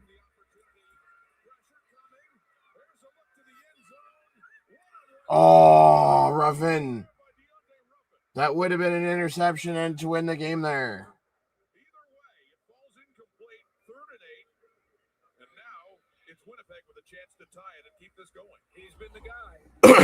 So, if Castillo gets this field goal, that means Winnipeg will go first and Ottawa will go second. Doesn't draw the penalty flag. If he catches it, it's over. That close for the newest Ottawa REDBLACK, just in his debut with Ottawa. That close. So also 4 for 4 in the night. Sergio Castillo. Miss. Ties at 29-29. They trade field goals in the first mini game, and now another mini game coming up. And if it's tied after that, that's when the new wrinkle for the Canadian Football League in overtime will kick in. Yeah, 2-point conference, back and forth.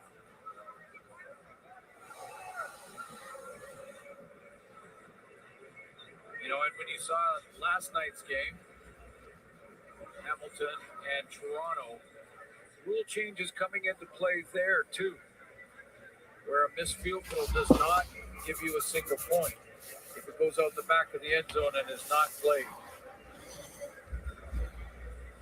Argos Arvilahu missed. Hamilton wins. And, you know, talk about games for quarterbacks that can be career-changing. I might rank that one for Trey Ford up as one of those career-changing type of games. And for Jake Mayer, I think this next overtime set would be very important. I'm not talking about immediate moves, but the importance of this game. So now you go over to the other side.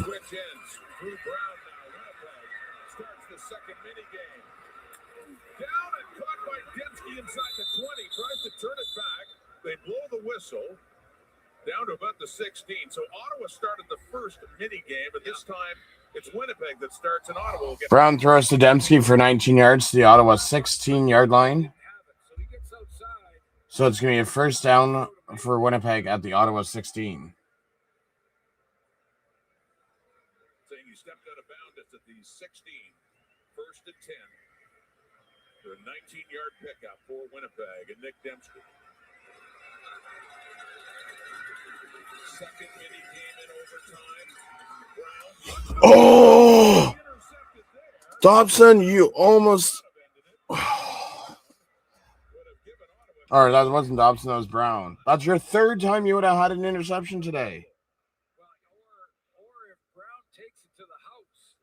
Another possibility. Yeah, he's up there at the top of your screen and he's had his hands on the ball, I want to say 3 or 4 times tonight. The Red Blacks defenders have had their shots here in overtime. First rough and they have. Brown. Yeah, they have. Second and 10.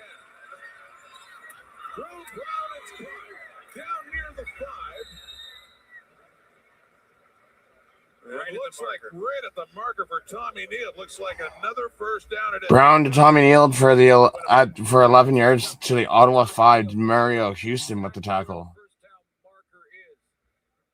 He pushes his defender up and then comes right back to that marker. And Drew Brown just has to try and get it to him.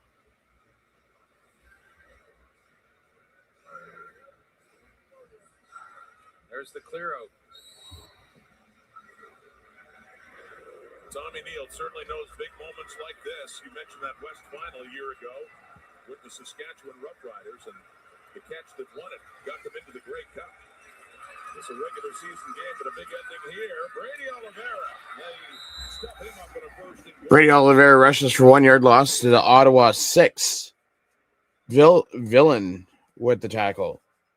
So 2nd and 6 at the 6. Strategy now, defensively. Pressure on Drew Brown. Because really, if they get a stop here on 2nd down,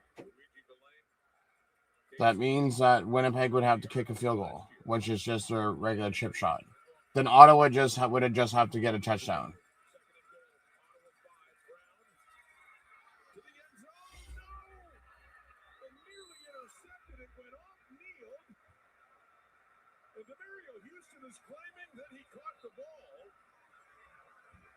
But no, the field goal unit is coming on here for Winnipeg.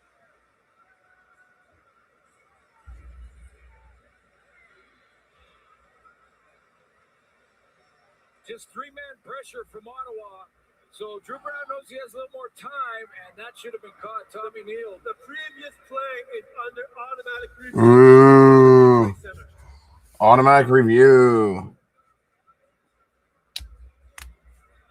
Neal can't find the handle. Here's Houston, the ex-Bomber coming in. Claims he caught it. And the call, by the way, was no catch.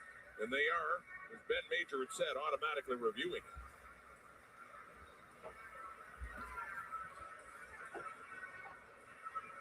Oh, it's hard to tell. It is. Whether his hands were under it or it touched the turf there, because both hands were in position. But upon automatic review by the replay, So Castillo kicks a 14-yard field goal.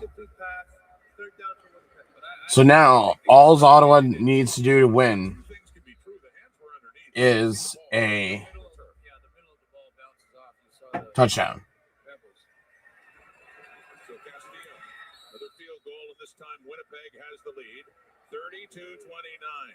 So we come down to the last possession of the second mini game. Jake Mayer coming back on, and now Ottawa knows what it needs. A touchdown to win. So a field goal would send it to two-point converts. Touchdown would win. Interception would end the game. Until there is a winner.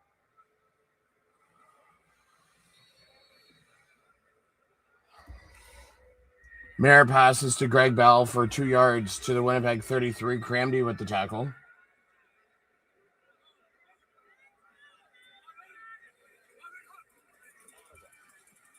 Jake Mayer tosses it off to Bell, and not much there. Couple of yards, 2nd and long.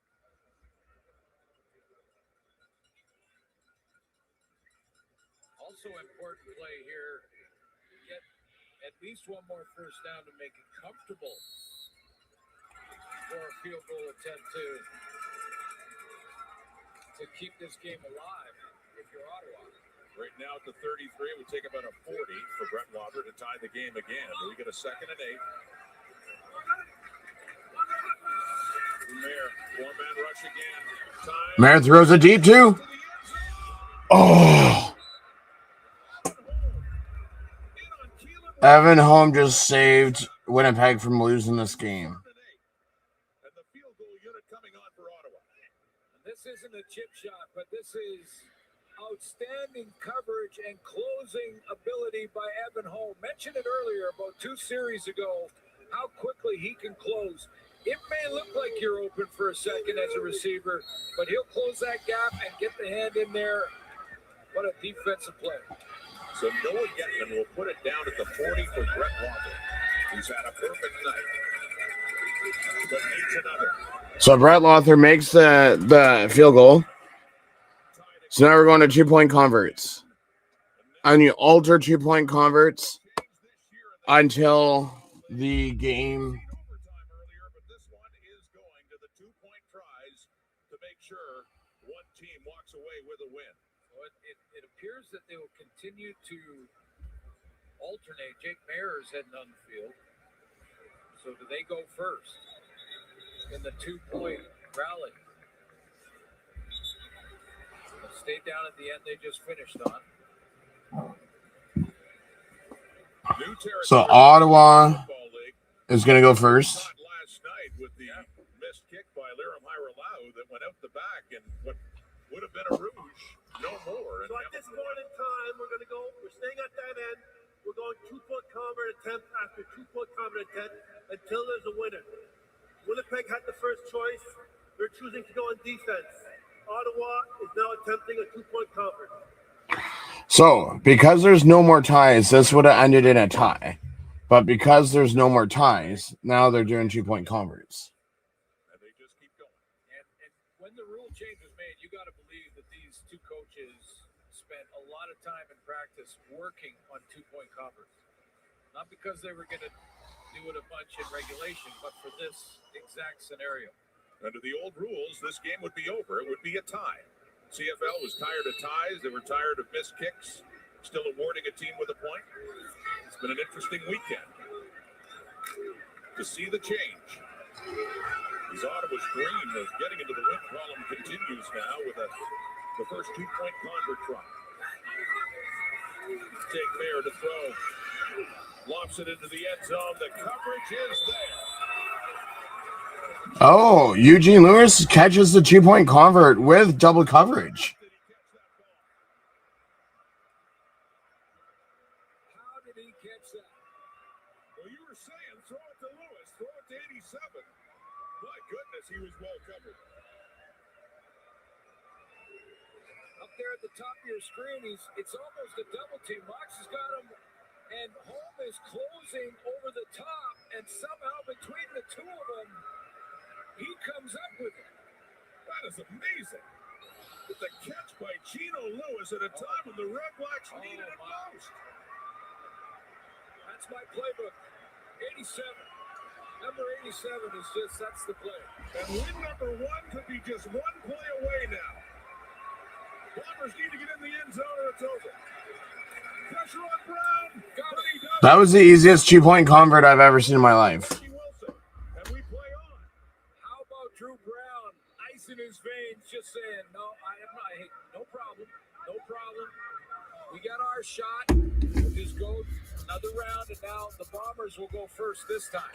So now Bombers will go first this time. While everyone was cheering on the Ottawa bench and in the stands, It's now Ottawa's turn. Drew Brown just stepped back and said, no problem. Hit Wilson. It's now Ottawa's turn to attempt the 2-point convert. Ben Major saying it's now Ottawa's turn. So they're alternating. They are. Start again with Winnipeg starting. But the biggest question of the night is it finally Ottawa's turn to get a win. This is a game that just won't end. A frustrated Ryan Dinwiddie. Yeah, I think he's upset about the order. I think he wanted to put his defense out here for this next one, thinking they started the 2-point convert back and forth. So do the Bombers start this time? And with Ottawa's choice, looks like they are Winnipeg's offense now. Okay, so these are uncharted waters. Try their 2-point convert now. Yeah, so That's the thing. It's like we're figuring this thing out. Well, he was upset about that when went to make sure he got the attention of the officials because he wants his defense. Defense gets a stand, then they can win with a 2-point convert next. If they don't, they've still got a chance to go again one more round. And remember, these are just one-play drives. You either get in the end zone or you don't. It's over. The other team tries. In this case, Winnipeg goes first. Like, it's the same fucking play.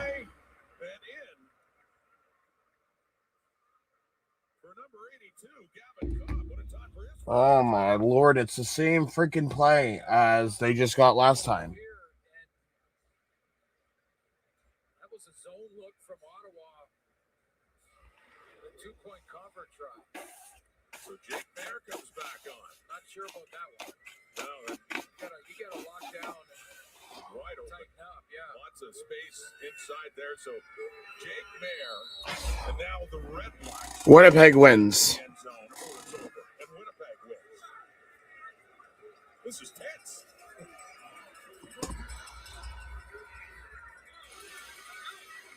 That sucks. Here we go. Four-man rush. End zone lock. Knocked away, and that's it. That is it. Sweet revenge for Drew Brown. And the losing start continues for the Ottawa REDBLACKS. And you can tell by his reaction what it all means. Well, we're going to end the live stream there. I do appreciate everyone for coming by and watching this. As Winnipeg wins, I don't even know what to call this, triple overtime. But I do appreciate everyone for stopping by. I'm going to go head over to the analyst desk for the post game. But I do appreciate everyone for watching this. And have yourself a great rest of your evening.